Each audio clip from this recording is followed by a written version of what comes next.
be hoping to see what it should be. It's your boy N.O.R.E. What up? It's DJ EFN. It's Military Crazy Wall. Drink Champs Happy Hour. Make some noise! Hold on, we got a co-host today. Who's our co-host today? Yo, we have a co-host today. This is N.O.R.E. EFN. Hey, what's up? My name Graf, baby. That's right. And what's the name of the show? Oh, the Members Only Show. The Members Only Show. We got a introduction. Let's go. So this is N.O.R.E. DJ EFN. My name Graf, bitch. From the Members Only Show. Make some noise! Yo, but this brother here that we got today, Thank you. I'm gonna be honest with you. He has been an industry insider. He has been giving y'all game beyond game, beyond game, beyond game. That's a fact.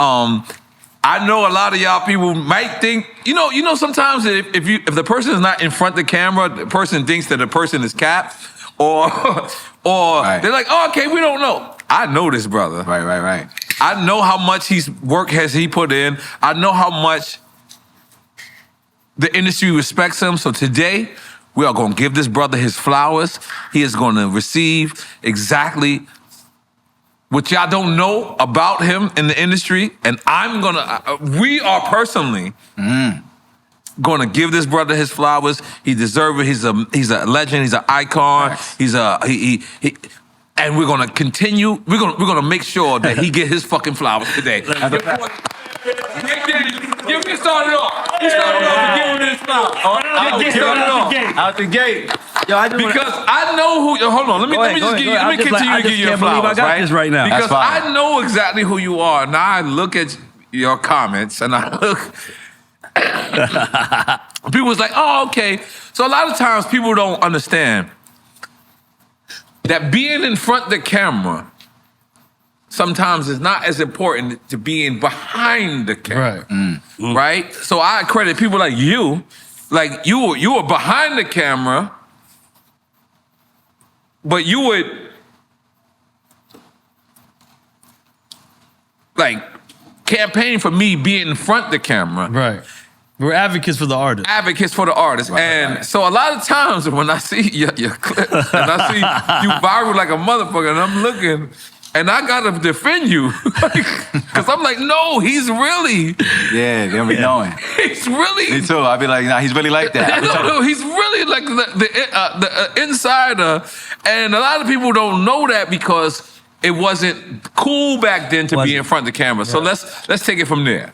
Well, first of all, I just want to tell you thank you, man. I'm going to be honest with y'all. I want to tell N.O.R.E. something.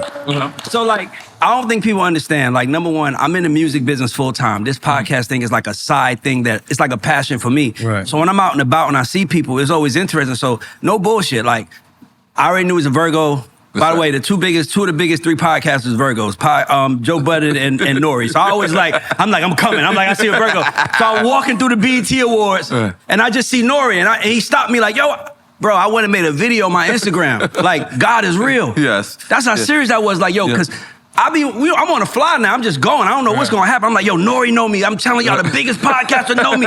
He said my name. Shit's real. I just want to let you know that. So when I got the call to do Drake Tap, I said, I don't give a fuck. Fuck Valentine's Day. I'm on my way. You know what's great? This is when I know you're a warrior. I'm sorry.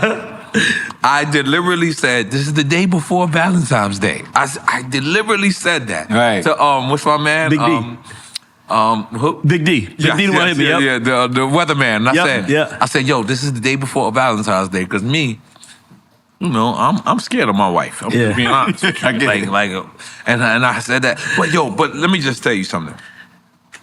You have online curated a whole different, I don't want to say character, because it's who you are. Right. I know what you're saying. It's who you are. But these people follow you, and so let's just take it from there, right? Okay. Let's take it.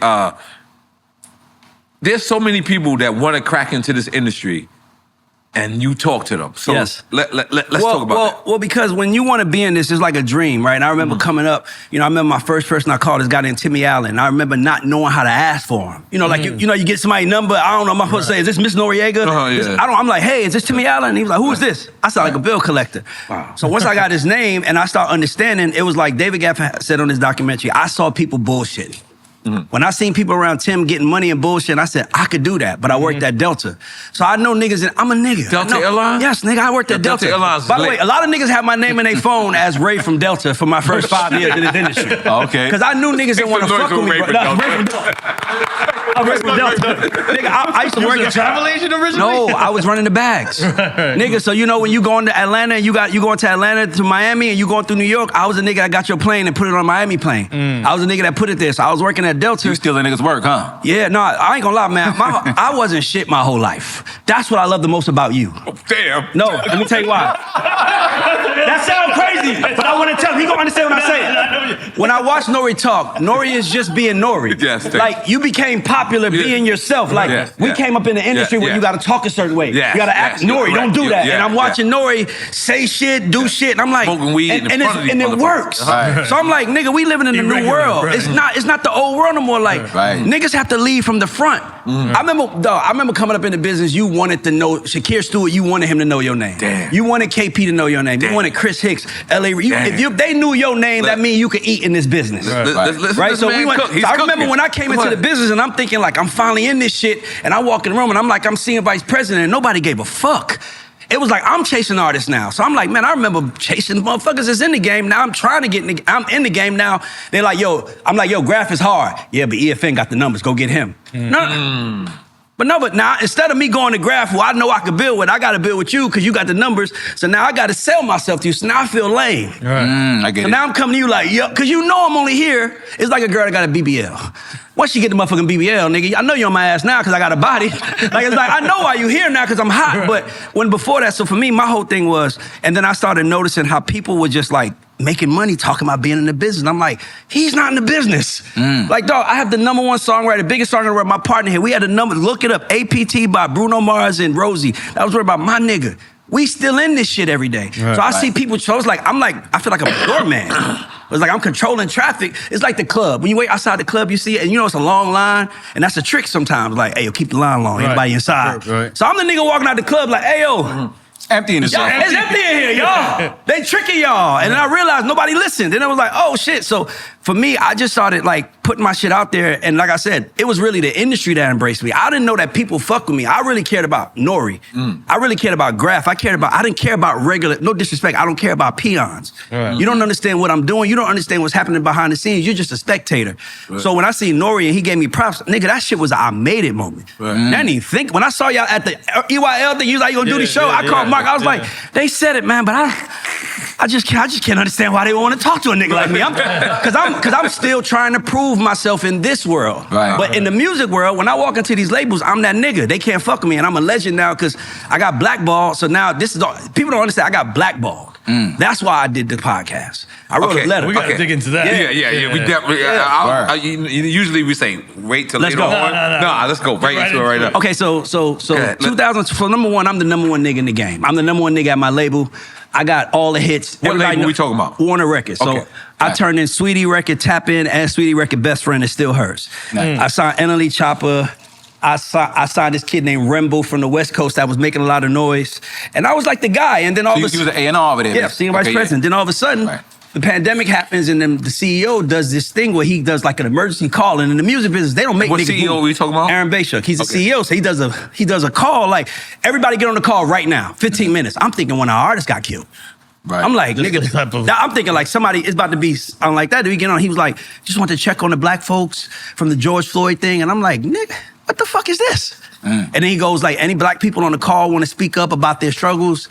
And it was like 300 of us. Everybody was quiet. So this is my friend. At least I'm thinking we friends. So I wrote him a letter. Like, yo, it's hard being black in this shit. I know what you're trying to do, but it's hard being one of us. So none of us are going to talk up. And I wrote the letter, and basically I sent it to another black person at the company. Like, yo, I think this would be good for us all to put our name on it. He was like, you on your own. By the way, he still got his job. So he was smarter, right? So I wrote the letter, and then I sent it to Aaron. I didn't send it to him because the lawyer was like, it's a bad move. So I sent to the Larry Jackson. Shout out to Larry Jackson for Mega. That we talking about Larry Apple. Jackson. Yeah. Apple. So I sent to the Larry, and Larry calls me like, "Yo, Ray, this letter changed my life." I'm like, "Really?" And then he in said, a good way. Yes, because he said that he sent it to. He had a deal on the table, a whole lot of money Apple was supposed to be giving him. He sent my letter to the guy at Top Guy, and they signed it that day. That's what's up. They signed it that day. So he said, thank you, I appreciate y'all. So they signed it that day. So now Larry is like, yo, I sent it to this lady at Billboard. They want to put it on the cover of Billboard. I'm like, I don't give a fuck.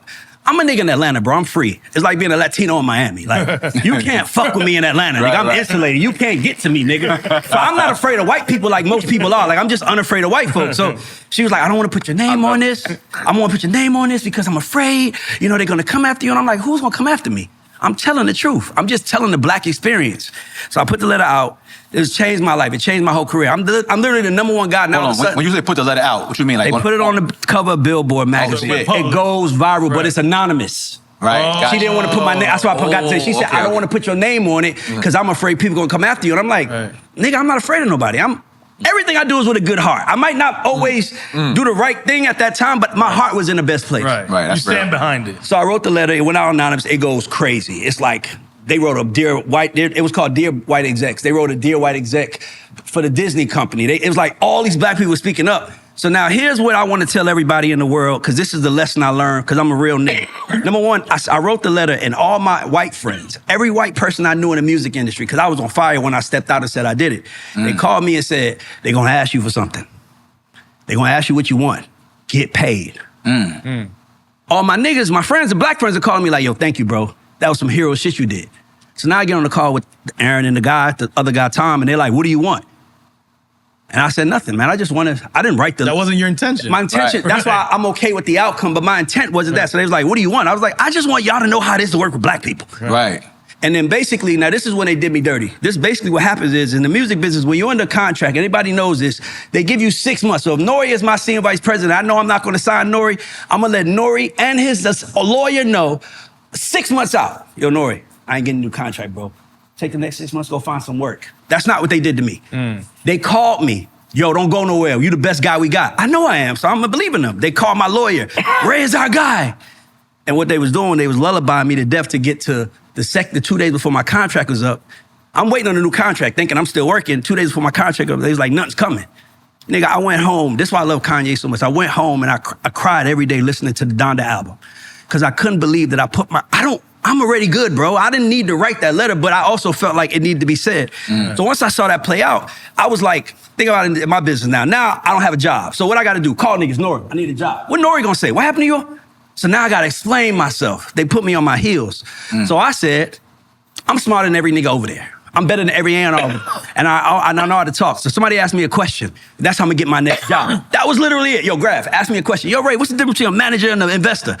Ask me, I answer, put that out. I'm hoping to get a job, nigga. I'm not even, that's why when you acknowledge me, I'm like, y'all acknowledge, y'all don't understand. Like, I'm really trying to still go run a company right now, and that's what I'm really made to do, but I start talking online, and all of a sudden, Puff posted my shit, and it just changed everything for me. Puff posted me and just left me on his page for 3 days.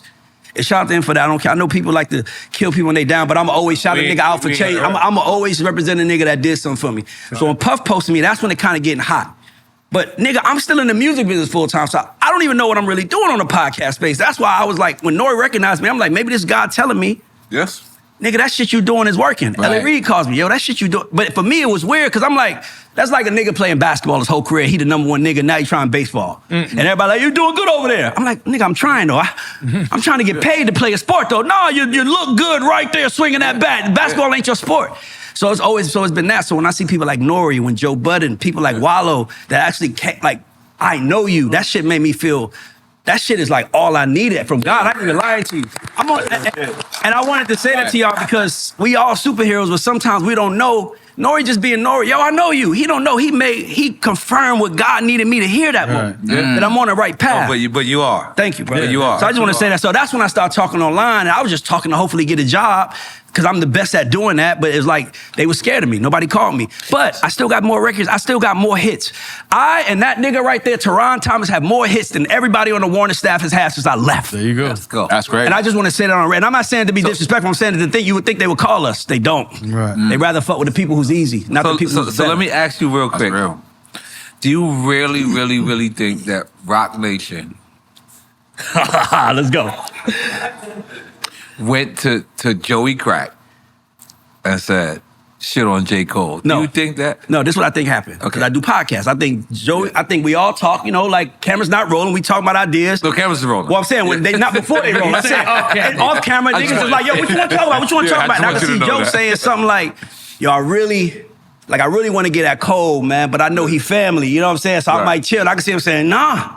Yeah. He ain't family like that no more. Release it. And plus, because Joe said, I need that 100 million. And in my mind, Yeah, he you did know this, say that. N.O.R.E. Yes, he N.O.R.E., did say you that. know you go to that place in our life. You, not me, not you, but me and you. Damn. Because you a DJ, it's different. They want to talk to you, but you and me, we have to get in the room. Your service is this. So when you go and when Fat Joe says, I don't fuck with J. Cole rather than I fuck with him, Fat Joe is picking Fat Joe the podcaster. He's not thinking like Fat Joe, because Fat Joe the artist will want to record with Cole. Yeah, but Fat Joe so he picked the podcast. So I'm like, by the way, I think he's amazing. I think he's gonna be so big at it, but I do believe that somebody said, I think you should, because I say shit out loud. And then they be like, I don't think you should say that. Or, I think you should. You want me to be honest? Tell me. J. Cole and Kendrick could have left to some life-death threats. Right. Like life-death. Like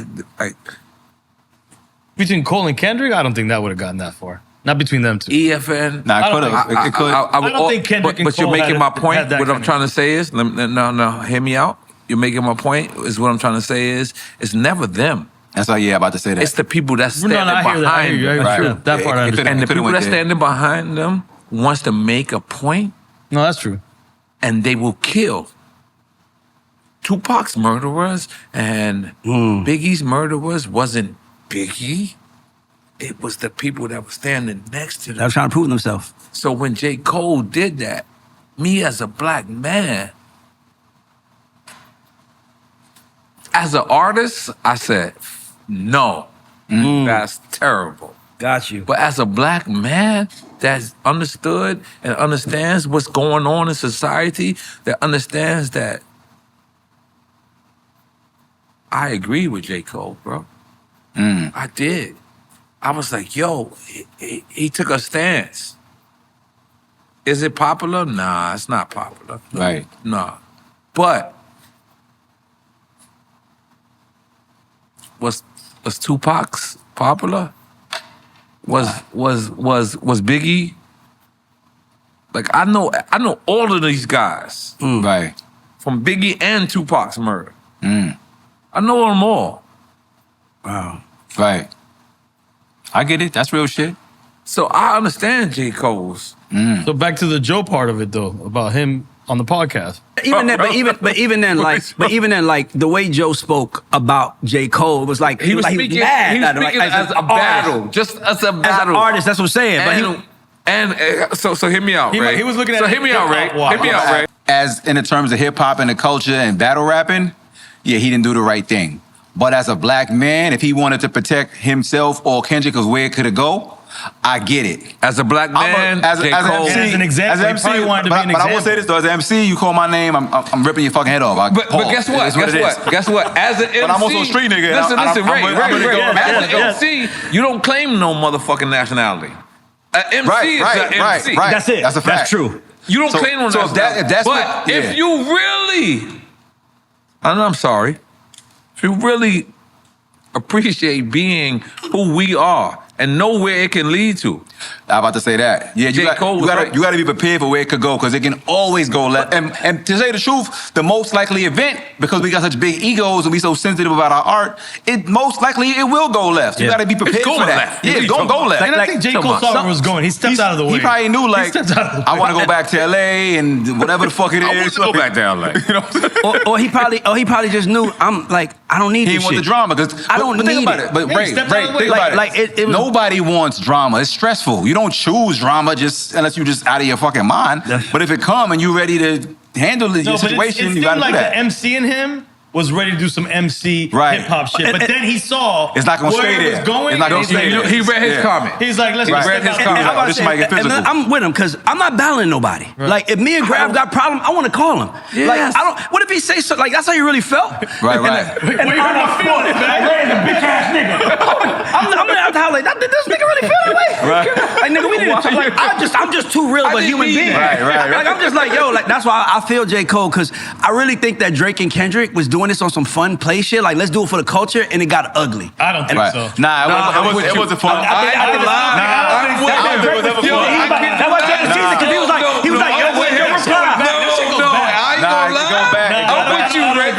I'm with you. I don't think that they thought it was gonna go that far. It was friendly. Yeah, I don't J. believe Cole that. probably knew I that. didn't know it was gonna go that far, but I think they were ready for it to go that far. As an MC, it's never friendly.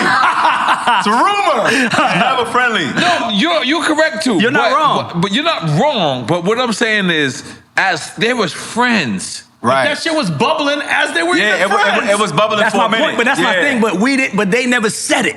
Right. That's what I mean. When you battle me, you say some shit. I'm I like, love this conversation. Correct me if I'm wrong. Wasn't Kendrick's freestyle on the fucking BET Award years ago? Wasn't he talking to Drake with all the high five? okay, I got. Wasn't that like a no, I got him. mini dark? Am I wrong? Let me explain. I got you. That is the MC world, bro.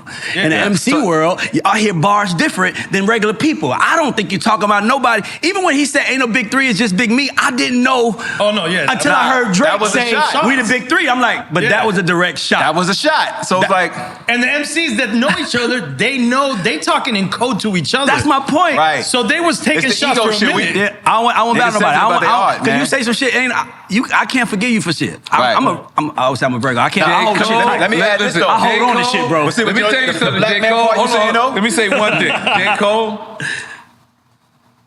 I respect every move that you made. And let me just say this. This is me. Y'all can refute me.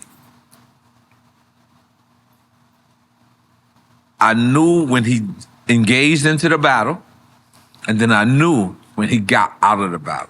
When he got out of the battle I did see, the Luxor Hotel where Tupac drove off. And I saw that. And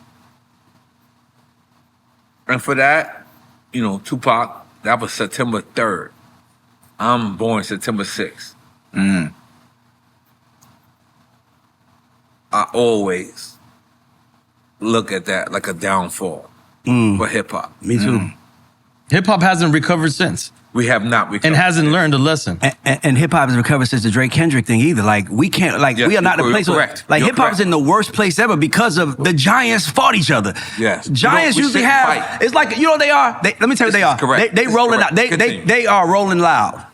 Friday night Cole, Saturday night Drake, Sunday night Kendrick. Think about that. That means that at the top, them little names under, all those little names benefited from that day. Right. Because I'm on the same ticket as Kendrick. We don't have none of that shit no more. So in my opinion, I think that it was playing. They thought it was let's do it for the culture. They grew up in hip hop different. I'm 46, so I was 16 when Pac died. So I grew up knowing how serious. I remember watching the Source Awards when Dre said it. So I think that they got to this place where it's like, yo, let's do it for the culture. Like those other guys did. We're friends. What's the worst that could happen? I don't think that's the way it went. I personally don't believe that. Let me tell you why I don't think so. Because as a rapper, It's really like I'm on this side and y'all. I'm not. But listen.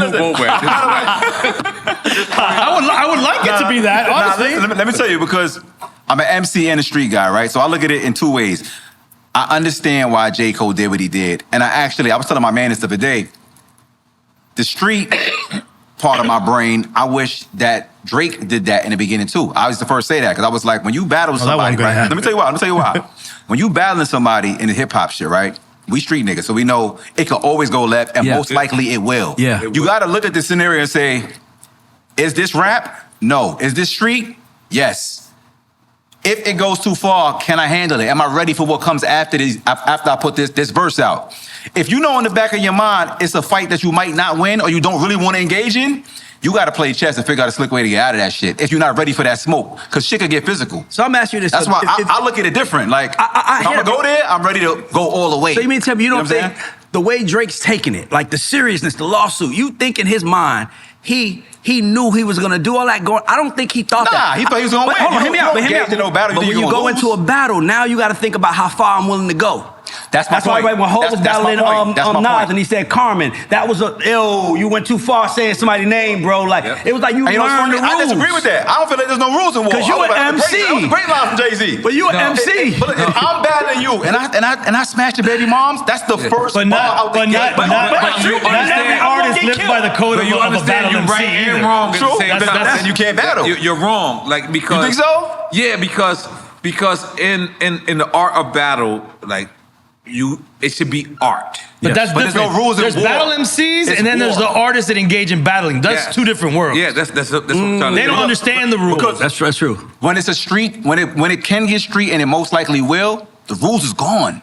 Only rules is no women and kids in terms of physical shit. Okay. But if we rapping, So that's but what you did. if I'm battling you and I smash your baby moms, it's going but in the that's what first you 4 did. bars. That's- I'm sorry. Yeah. We're starting with that. We had Irv Gotti. College in the And baby Irv seat, Gotti. it's gonna happen. I love and Nas Irv death. Gotti, 1,000,000%. The first 4 seconds he was here, it was like, I was wrong. But he's talking about, that's not a battle rap. He's talking That about was somebody you different. That was actually dated. different, yeah. I'm talking about battle rap. What are you talking about? This is the battle rap. Nah, No. See, that was a relationship. okay, let me tell you That was something. like Irv, that was So let me like tell you a why I say dating. it's Nah, wrong. I like that. You're making it about. So let me tell you something. When you fucking somebody, that's a secret. No matter what happens, we fucking. It's a secret. Like if I see somebody I fucked them before, like 20 years ago, I'm like, we got a secret together. We ain't gonna tell nobody. So Jay, I think with the Nas thing, the reason why everybody was mad because he validated him and her relationship. Well, I agree with that part.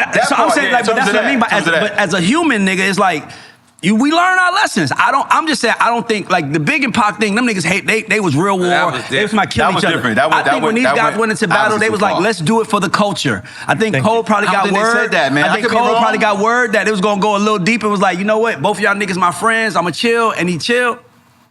But I don't think they did it for the culture. I think Cole probably chilled. This is my opinion because it's not like I spoke to him about it. But I think he chilled because he realized what could He read the tea leaves, bro. It was gonna the go down. ramifications of the shit and the stress that beef in general brings. It's nobody wants beef. I don't think that was beef though. I thought it was a battle. He saw where it could It go. wasn't beef. It was a No, battle. I agree with him He saw where again. it could go. Where it could I go. agree with him again. I don't think it was beef.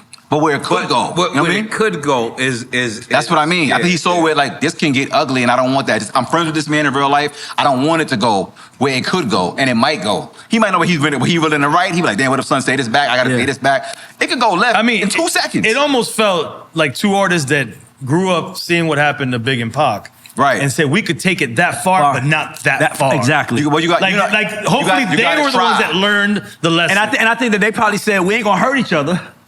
But I might say some motherfucking words you ain't gonna like today. Right. And when he says pedophile, Drake is like, hold on, bro. You went too fucking far now. We're probably friends. That is no longer a joke.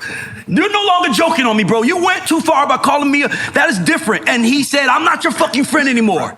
And that's what happened. I don't think he said, I'm gonna sue Universal because y'all are letting them say this like he don't understand. It was a joke. Nah, it was just how we talk in the streets.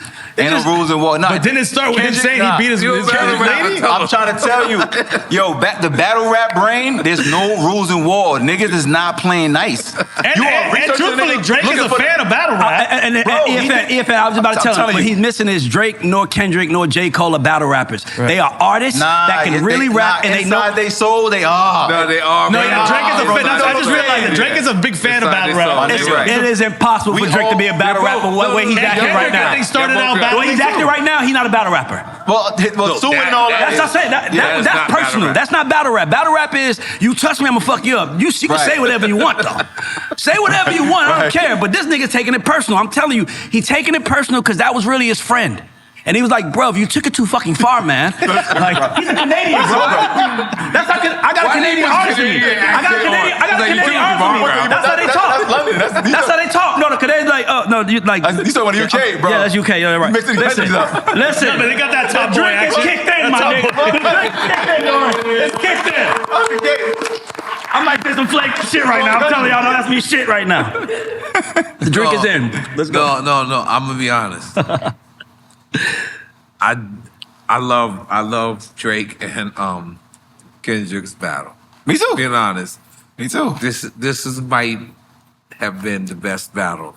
It was a good, yeah. Period. Period. They both kept it thorough. Yeah, Especially when they were going back and forth, dropping songs by the hour. I was like, this shit is... Bro, that was the peak of hip hop. That was to me, it ended at, it was like... To do that as a writer, And go in the studio the and do first that, battle that incredible. we saw on social media as well in real time. Oh, yeah, I'm that in was Vegas crazy. for my In real time. birthday. I'm in Vegas for my birthday, and my son calls me. It's 9 o'clock our time. He's 16. Dad, you ain't hear Drake? Drake just dropped, because my son is a crazy. Drake stan. Right. He light skinned. You can't tell him shit. He think Drake is God.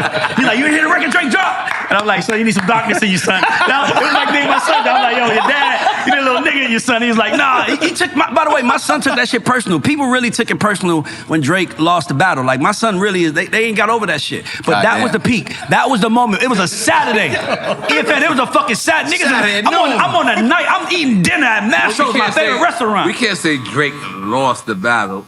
It's to each his own, I mean, right? No. Damn, fuck y'all. I'm a Drake fan. He lost that shit though, God. I got nothing against Drake. That's but right. As soon as I heard They Not Like Us, but let me tell you what's crazy. This goes back to my statement about rules and war. When I first heard They Not Like Us, right? Check it. I heard what he was doing. Besides the pedophile shit, that's what stood out the most to everybody else. Yeah. Me as a street nigga, I heard him turning Cali against a nigga. I said, and Atlanta. Let me finish this. I said, you let him And turn. Atlanta. Check it. This is important. You let him turn the battle from Drake versus Kendrick to Drake versus Cali. I was like, my nigga, if I was you when I heard this song, I would probably make a video talking like, I fuck with Cali. I just ain't fucking with Boy. Let's not, I don't want to lose a state. I'm battling a dude, a rapper, not a state. That was a chess move. He took his whole state with you. He He turned Atlanta on you. He called names. Right. That's why I said that was the biggest chess move. That was a chess move on top of it. I was like, even the whole United States against Canada, basically. My nigga, that was such a chess move. I'm like, bro, you don't hear what he's doing? I have a Canadian artist signed to me. When he was in Atlanta with me when this shit was, like, I swear to God, he in the car with me, 11-11, my artist. He was like, yo, bro, he beat a nigga up in the club that night when we was in front of the club. I'm lying, I ain't lying, babe. My girl right there. He beat a nigga in the club up because he was like, I'm tired of people thinking Toronto soft, bro. Bro, I'm like, no, nobody think Toronto soft. But let me just say this. Drake, you should have known better. I got so many Cardinal officials, my brother. Shout out to all my Canadian friends are nice-ass guys that I would let stay in my house. They could bring their kids, stay in my house. Cali niggas do burpees on a fucking block. It's all they do, bro. You shouldn't have battled them, bro. Like, it's the only thing was like, by the way, I personally think Drake has a better catalog than Kendrick. I think Kendrick is more gifted as an artist, but I listen to Drake music more, so I'm more of a Drake fan, but I respect what Kendrick does. Right. So I'm a Drake fan. I'm like, yo, I don't think you should fight that. I don't think you should do that, bro. Plus, you got to go to Canada. Right. You got to go to LA. You get your money in LA. He don't get no money in Canada. That's what I meant by the when y'all land on the plane, don't think that them niggas don't got niggas at TSA like, yo, such and such just land from Drake crew. Right. Nigga, it's LA. They got a whole network out there. They 3 hours behind us. That's what I mean. They catching up. There's the rules in war. If you think like that, if he was thinking like that in the beginning, he might have been like, I'm not going to entertain this battle because I got to go to Cali. Unless you want to go to war. You got to think all the way left. You can't just be like, oh, it's a battle with friends. Nah, fuck all that. We from the street. He could have battled by ignoring and just putting out a hit record. He could have been That could have been you know the good movie he did? He heard the big 3 lines and said, it's not good enough, come harder. And just left it like that. Then it would have went away. And you would have still been a nigga. Yeah, you're right. You play chess back. He outsmarted you. But super as checkmate. hip-hop heads, we appreciate that they engage each other. I'm a toxic nigga. I love it. And honestly, you said there was nothing positive. I think one of the main positive things that came out of it is that hip-hop, the youth, they engaged in lyrics again. They were picking apart the lyrics. That shit was amazing. Deciphering them. And yes. I love that as an older hip-hop. I'm like, yo, now y'all, we're doing what we was doing. You know what I'm saying? I hadn't seen that in a long time. And then after they dropped, think about it. When have we had anything good? The last thing exciting in hip-hop, Cole just dropped the album. He about to do 300,000 plus. We've been having niggas do. Yes, we've been having niggas do under 100,000 stars right now. So to me, we kind of tricked ourselves out of our position, if you ask me. Yeah. Like, hip-hop got to stop being so competitive. We got to start being a little bit more collaborative like pop artists. Absolutely, yeah. But hip-hop is competitive. I mean, I know what you're saying. No, he hit that on it has the to. Thank you. It's like black folks. When we walk into the room, we trying to figure out how to take each other out. We trying to figure out, like, we don't need each other. And what I'm telling you is that we got to start thinking more group economics. More group, like, look, nigga, I say good shit about everybody. Even now, I don't think I said nothing. People talk about how controversial I am. I don't think I'm saying nothing controversial. I'm thinking I'm saying what I see as a coach. Like, I'm like, Fat Joe said, yo, y'all want 100 million? Fuck it, Jake. And I was like, I wish you didn't say that. Right. I'm listening, nigga. I just heard you say, you basically said, I want 100 million, so fuck another artist, a fellow artist. Right. That can go against you as a podcaster, but he's showing us where his head is at, and I think he should be there because he's just as good, if not better, as a podcaster than he is as an artist. Right. And by the way, we for the record, we had Fat Joe last single with Anita and DJ Khaled. That's what's up. I bet Fat Joe didn't know that was on the phone with his people working out the splits last year when he dropped the record. Teron wrote that shit. That's what's up. So I want to see everybody win, but you got to ask Teron. Like when I'm in the room, N.O.R.E, I remember this. I'm gonna say this. I never said this on record. I remember being in the room with N.O.R.E and Cardinal Official and Drake just dropped, and I was like gone. I'm like, this nigga gonna be the biggest artist in the world. It was like he just dropped one. I'm like, nigga, he the cheat code. He beige. I'm raising beige kids, my nigga, so are you. Your kids ain't ghetto. Are your kids hood? Our kids ain't hood. My kids are beige. They a little bit of black, a little bit of white. My daughter is 9. She's a K-pop demon hunter. She's beige. My daughter too. We raising beige kids. So I'm looking at Drake. I'm like, you have Jewish, you have black, your dad's from the States. Nigga, you can do anything. Drake can do one dance. You literally had nothing to stand in front of you in the world in your face, but hip-hop caught you. The culture caught you. And I wish I was in the room as an American to say, we don't need that shit. What's the worst? Let's look at the best thing that happened in the worst. Right. Yeah. Okay, do we think you're going to get more popular after this battle? Them little white girls that love you don't give a fuck about Kendrick. They don't give a fuck about what he's saying. You giving his words powers why they care, nigga. That's what I agree why I be pushing out with these niggas. I be one, dog, you know how many artists call me? Everybody calls me for information. Like, yo, Ray, what should I do? This is my scenario. I wish you would call me. I would tell him, hey, bro, number one, Kendrick, I think Kendrick could beat you. Because he gonna play dirtier than you. You a Canadian. You gonna play clean. Them niggas gonna play dirty. Right. So nigga, don't battle a nigga. And Kendrick might be a good kid, but he say a good kid from what, y'all? A mad city. Niggas, the mad niggas is around him like, let me. And you gotta think about this. If you a nigga that ain't been cool with a nigga, like think about this. If you a nigga that ain't been cool with Kendrick because he don't answer your phone because you begged him for $5,000 6 months ago, and you need another end, and you heard an OVO nigga somewhere, I might just go take that chain just to show Kendrick, yo, look, bro, I'm still cool with you. That's why you got to think. I'm thinking like a war fucking general when I'm in here. That's what I was saying. It's war. But that's why, you see the point you made when you said to him, if you was cool with him, you would have said, what do you gain from this battle? That's what I would have said too. Respect. Because I've been like, check it. Yeah, it's respect. But look, if let's say Drake won, he probably would have had beef in Cali. So are you winning? Right, you don't win. Are you Even actually if you win, winning? you lose. You already, no, he was on a double, like a back-to-back tour. You already won. I want to tell you something. You didn't get to celebrate that shit, and he jumped in his battle. Graf, I want to tell you something. So that's how I look at it. You're the co-host, Graf. I want to tell you something since you're the co-host. Let me ask you a question, Graf. I'm just being honest with you. My whole thing is I forgot my question, nigga. I'm high. That's why I like N.O.R.E. He don't need a podcast to do that shit. Hey, I forgot my question. Y'all niggas know what it is. Nigga, I rap for real, nigga. Like, I'm a fucking rapper, y'all. Like, this ain't what I normally do. Leave me the fuck alone, all right? I bet y'all forget like rap lyrics. Nigga. Like, are we filming yet? That's hilarious. Bro, I really wanted to give you your flowers, bro. Thank you, because bro. you know why? There's a lot of people who don't understand what you've been through in this industry. Bro. I saw it. Thank you. Chill. Let me give you your flowers. I hold my flowers to be quiet. I saw it. I know who you are. I know the fact that you know a lot more that you even don't put out. So right. I know this. And I would be remorse. I would be a fake person to not say, like, I always wanted to give you your flowers. Thank you. I always wanted to tell you how much, because you know why? In the industry, we need to give people flowers that's behind the scenes. Real shit. I'm glad you said that. You know, it's so many times that it's people that don't get, you know what I'm saying? Like they're over there, and there's people like you who you know the industry. Yeah. Right. So I don't agree with every single thing you say, but I agree with 99% of the shit you say. Thank you, bro. I appreciate you, bro. And by the way, thank you, for real. And I'm sitting there and I'm liking your likes, but then I have to say to myself, and I gotta say, man, I can't like his like secretly. I have to do this publicly. That's real shit. So this is the reason why Thank I wanted you to be here, because I really want you to know, like, you're the secret beliefs of the industry. Thank you. Like, there's so many people that's like him. Right. that is amongst the industry. Because the industry has nothing to do with the people that's in front of the camera, bro. Right, that's a fact. That's a fact. It's mostly the rays of the business that really makes the shit move. And I remember what I was gonna say. I'm on the #1 hip hop podcast in the world. I'm gonna say this. It's important for black men to listen. All men, minority men too. The #1 thing holding us all back from being great is the words emotional discipline.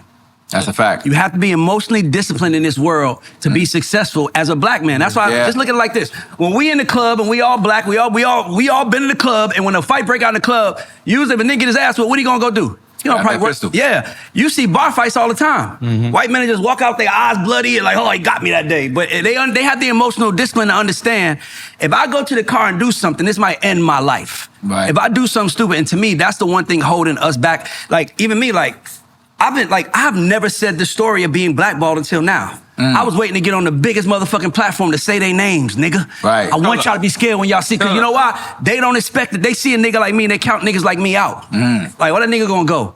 Nigga, I'm from this shit, bro. Right. I never had a teacher. My nigga, I learned everything watching. I learned everything watching. So for me, you know, when I saw this shit, I was waiting to get on here to say what I was thinking. To say, yeah, they blackballed. I've never said I was blackballed, but I was. Right. And nigga, they can't blackball greatness, nigga. That's a fact. So I tell everybody, instead of worry about what they think about you, focus on being fucking great. That's it, yeah. They can't stop greatness. You can stop a nigga that's trying though, but nigga, greatness, we seen that. I'm a Knicks fan.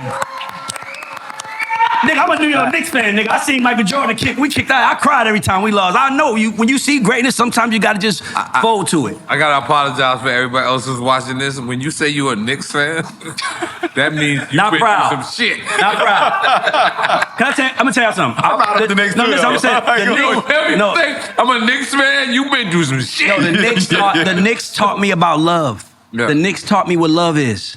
As a Knicks fan, I'm not lying to you, bro. I've said 100 times, like, every time the season starts, fuck these niggas. Man, fuck these niggas. I'm tired of these niggas. I don't want to watch them. I want to be a Laker fan. I want to go for the fucking champions. And then I'll see a nigga trying, running the ball. Keep going, nigga. I can't help it. Right. I love them niggas, bro. I can't help it. That's the only thing I took from New York. Nigga, I built a $60,000 New York basketball court at my crib, nigga. I love the Knicks, bro. I can't help it. Since I was a kid, I loved them. That's all I had in New York as a kid was the Knicks. Right. We didn't play no fucking touch football on the parks, nigga. Touch a nigga in New York on the park tackling, you might get your ass killed. That's what you can play though. So yeah, so I learned a lot of love. I learned a lot about love from the Knicks because every year I cheer for them. But we good this year, so hopefully we go far. Yeah, get up to the fucking Knicks. Let's go. Give it up for the Knicks. That's a fact. Only half the room clap, but we cool with that. He's just in Miami. No. Go Miami Heat. Only one nigga clap with you. It's all good. In Miami, it's all good. God damn it. But yeah, I just say, man, greatness is, so for me, all I just focus on is greatness, bro. And that's what I look at this shit. So even when I talk, like, and I've said things that I regret. I've said things that I know. I only said one thing I regret, and that was about Ashanti. I didn't like that one because they edited it up. Well, we were talking about Irv Gotti. And basically, see, what people don't understand about me is that I'm a nigga. I'm a real nigga. So I talk like a real nigga. So they said, why do you think Ashanti got to Irv Gotti the way she did? Like, Irv is that nigga. He was that nigga. He had all the bitches. Why did that one get to him? That's what they asked me. And I said, because he gave her his one cheat code. I got one cheat code. I know I'm going to marry one motherfucker. I'm going to take somebody and do the marry process. I'm going to give him remakes. And he picked Ashanti. And she stayed loyal to him in his eyes. So that's what made him hurt. But it came off. But I said basically he gave her the biggest cheat code of all time. So it came off like I was disrespecting her. But I wasn't. I was really saying, you know how it is when you a nigga graph? You like, yo, somebody tell N.O.R.E, yo, I got an opportunity for something, a female artist. It's like, I'm gonna give it to who I want to. If you give it to somebody and they don't repay you, that shit hurts you more than anybody because Irv couldn't create another Ashanti because if he could, he would have. Right. My only chance to create a Ashanti was with you, and now you not with me, so nigga, I know how that feel to give your whole thing to somebody and they don't love you the way you think they should. So that's what I was saying, but it came out wrong. But everything I say, I pretty much I support because I'm speaking from a good place. And I also admit I'm wrong. I was wrong about the Dame shit I said. But I want to I have a really important take I want to say to y'all at the table, just see what y'all think. I think that the reason why we're fucked up in black music is because of one moment in history. What's that? No, I'm serious. Hear me out. When Dame Dash cursed out Kevin Liles. And Randy Acker. And Randy Acker, who works with us. I didn't know who Randy Acker was. Yeah, Randy Acker. I'm saying, I didn't know. I knew who Kevin Liles was. And I think at that moment when he cursed out Kevin Liles and we saw a president of a company getting talked to like that, nobody wanted to be an executive no more. Everybody wanted to be Dame. And that was in the movie. That was in the show. That was in backstage. Backstage. I was in high school when I saw that shit. I was like, I want to be Dame. Yeah. I didn't want to be Kevin, but look at Kevin is great. Kevin just sold company for $330 million. He's still here. So you just start learning. But I think that because nobody black wants to be in the business. Everybody wants labels they want to own. That's our shit. I don't want to work for nobody. I'm gonna own my shit. Right. But if anybody working in there, how we gonna get people to own shit? Right. But no, yeah, for sure. Right. You gotta have a friend in there. You got look when Joey IE does his deal with Todd Moskowitz, Todd, he looked out for Todd. That's why Todd had that buy sell. They look out for each other. Right. So we need a nigga in the building to tell us like I do. Like, yo, this is what they trying to do, get your money. We don't have You're that. absolutely right. Yeah. Right. And it's a ladder. Not everybody's at the top of the ladder. You got And not everybody can be I ain't Dame. disagreeing with not even. But you know what I'm saying? Like not even what is that shit called? a half a second, millisecond. Not even a millisecond. You are absolutely right. Because when I was in the building, what I started realizing Hold on, was, can I say something? You know who's the biggest fan I am of? Who that? Adam Sandler. Adam Sandler, you said? Really? Adam Sandler. I love him too. Okay. He a Virgo. Did you? I fuck with that too. I didn't know. He a Virgo. I know me and you Virgo. I know shit. him. But let me just tell you something. You know who's in Adam Sandler's movie? Who that? His people. all his friends. Oh yeah. He just all the time. Yeah. I respect that too. Hell yeah. You know, he created you know who's in every whole one of my movies? ecosystem with his friends. People. Yeah. Facts. I want to be, because that's going to sound a little crazy. Say, I want to be the black Adam Sandler, because I don't. But I get it though. I want to be N.O.R.E. Right. Yeah. But you talking about empowering your people and keeping But them employed. I want to be that. Yeah. Yeah. I feel Yes. it. I think wanna like that be too. I looked at Adam Sandler's movies. And every one of his movies. All his had people's- every one of his people. Same crew. From his wife, Yep. even if he's playing his enemy. In the actual movie, Right. His wife. then you got all his children. So when you see the thing where his daughter walks in Chanel, and she walks in Chanel, and she has that shit is put together. Yeah. And if we, as people, can do the same thing, we would be the most powerful creatures on the planet. On the planet, bro. Right. That's a fact. We don't put each other on. We do tear each other down. Bro, let me tell you something. We don't have that mentality. Let me tell you something. When I work, Chubby Baby, rest in peace, Chubby Baby. I got Chubby Baby his job. I got Chubby Baby his job at Epic. I did that. I walked him in the room. I flew him up.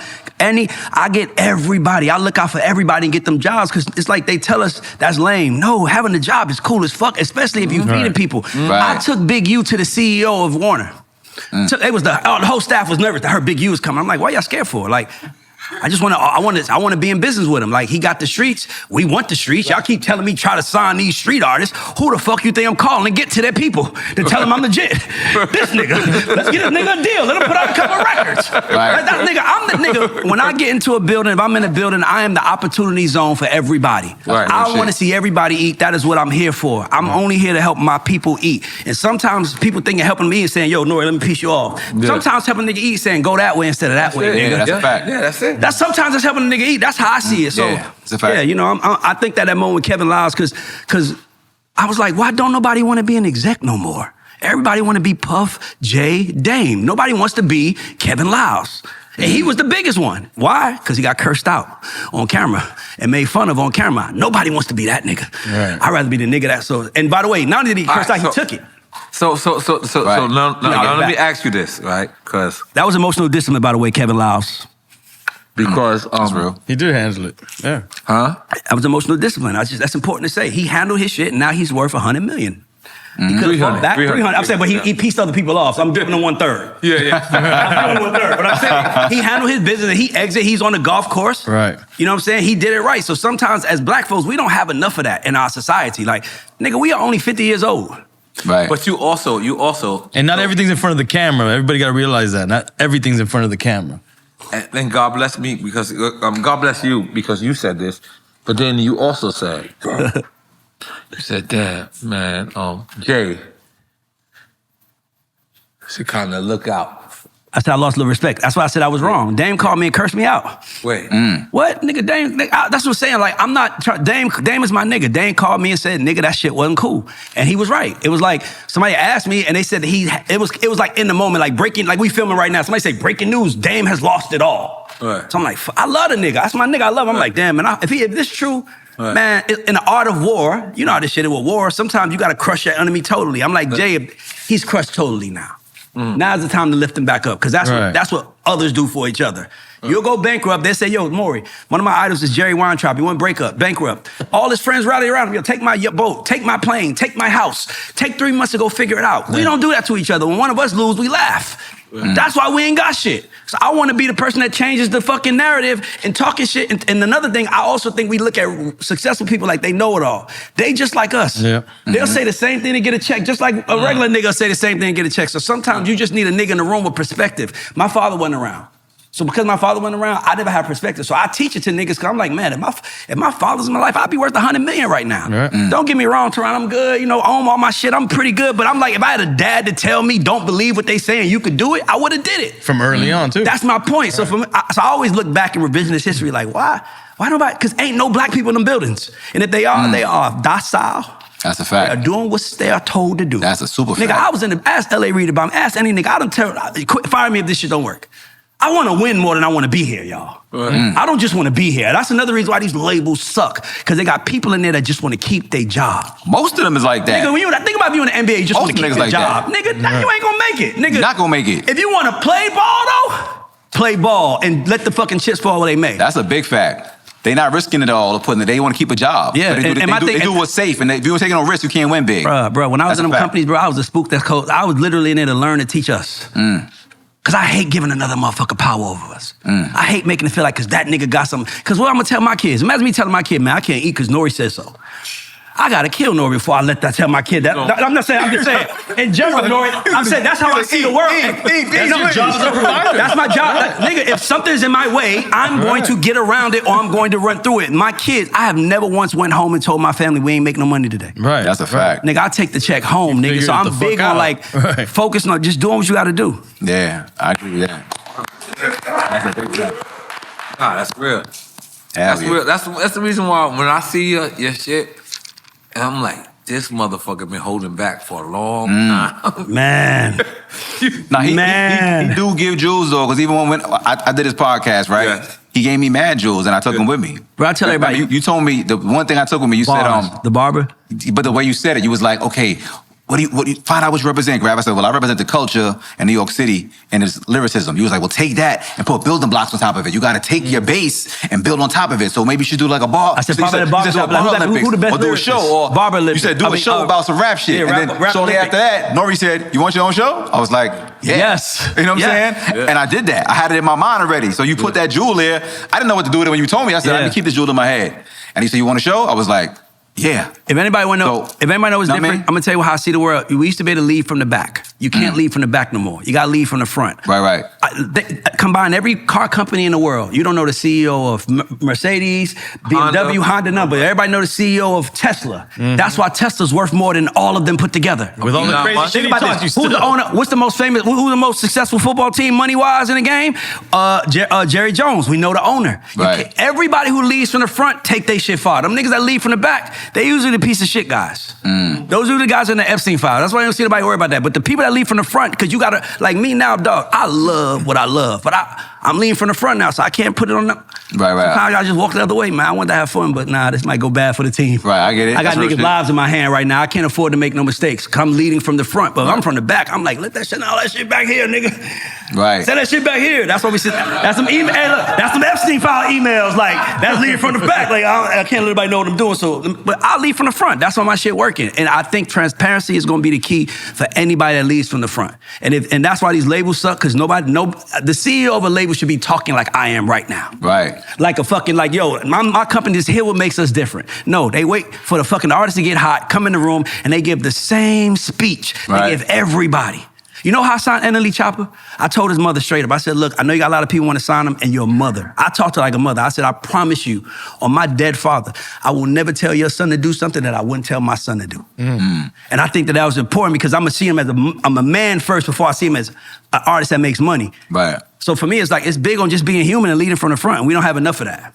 We don't have none of that. So salute to you for That's that. what N.O.R.E's doing. That's what y'all doing. By the way, let me tell you what y'all doing by having me here. N.O.R.E pulled me to the front. EFN, y'all pulled me to the front. That nigga's important. Come up here with us. That's what we supposed to do for each other. And think about it. If we do that for each other, dog, Dame Dash is never gonna fail. He might have a lot of problems with people that he knew, but he's never gonna fail because he's been the inspiration to so many others. So yeah, he might be down, but somebody gonna say, put your name on my bowling alley, nigga. Because you Dame Dash, because he led from the front. He wasn't the CEO stealing money, he was always there. So I think that that's what we are in society now. You gotta lead from the front. And that's why it's fucked up. Because everybody wanna hide their hands. Right. Nigga, my hands is showing and I'm still winning. That's because I'm good at what I do. That's not like niggas that hide are usually not good. And by the way, it's so much shit I would go on, but I'll just be respectful because, you know, you gotta give people a chance to the people to see and get mad first. But I know what's happening in the music business. They killing it, bro. But you said transparency, and that's a big thing, they too. killing Transparency it, bro. in the music business do not go hand in hand. Exist. That don't exist. They too busy robbing niggas. Yeah, they have to though. They have to because that's the only way they look cool. For the artist is not in favor of the artist. It's a bad loan, nigga. So it's like if you're gonna do bad business with somebody, you gotta hide in the back. You know me? So not my fault. Legal did that. The accountant did that. Nah, it's you, nigga, because they can't do nothing without coming to your office and making sure you cool with it. That's a fact. They can't do nothing without us co-signing that. That's a fact. We are the culture. Without us, don't work. I'm a fucking artist that actually signed those deals. Right.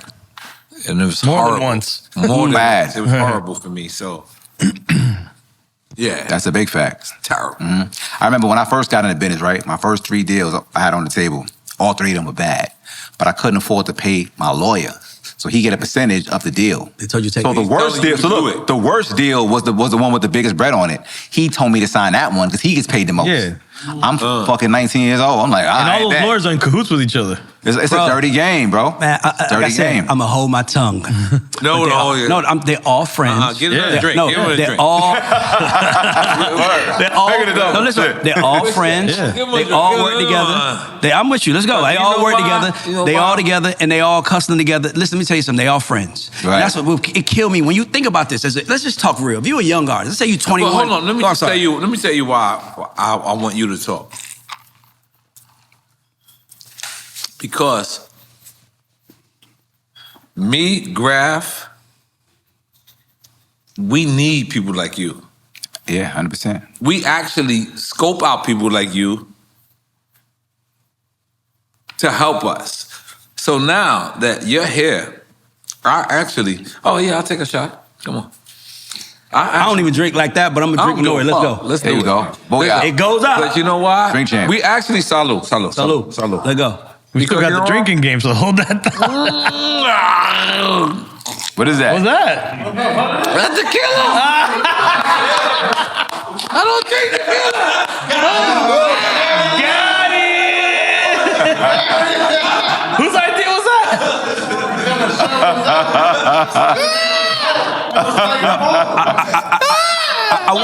I want to tell y'all something important. I just know this is important because I just saw him. So obviously I'm in Atlanta. I'm connected to the streets. I know a lot. I'm from the streets, right? I speak the way I speak. So this kid right here with me, this kid Fredo, he works with me, right? Fredo comes to me as like a street dude. And he comes to me, swear to God. And he's like, yo, Ray, I just want to tell you, I got 10 for you. I was like, all right, cool, my nigga. Like, I don't need no money. He was like, I'm like, what, 10 what? He said, 10 years. I'm like, what do you mean? He was like, I'll do 10 years for you today if I have to. On God, I go, why the fuck would you do that? I said, no, he's right there. I said, bro, I'm your OG. That's the problem. OGs making young niggas sacrifice their time. Yeah. That's the problem. I'm like, bro, my job is to put you on. My job is to protect you. And by the way, the Sierra Chris Brown, How We Roll record, he wrote that. He got a platinum record on his thing. Shout out to Teron for making that happen. But my point is that he's a street dude. And he wrote for Sierra, yeah.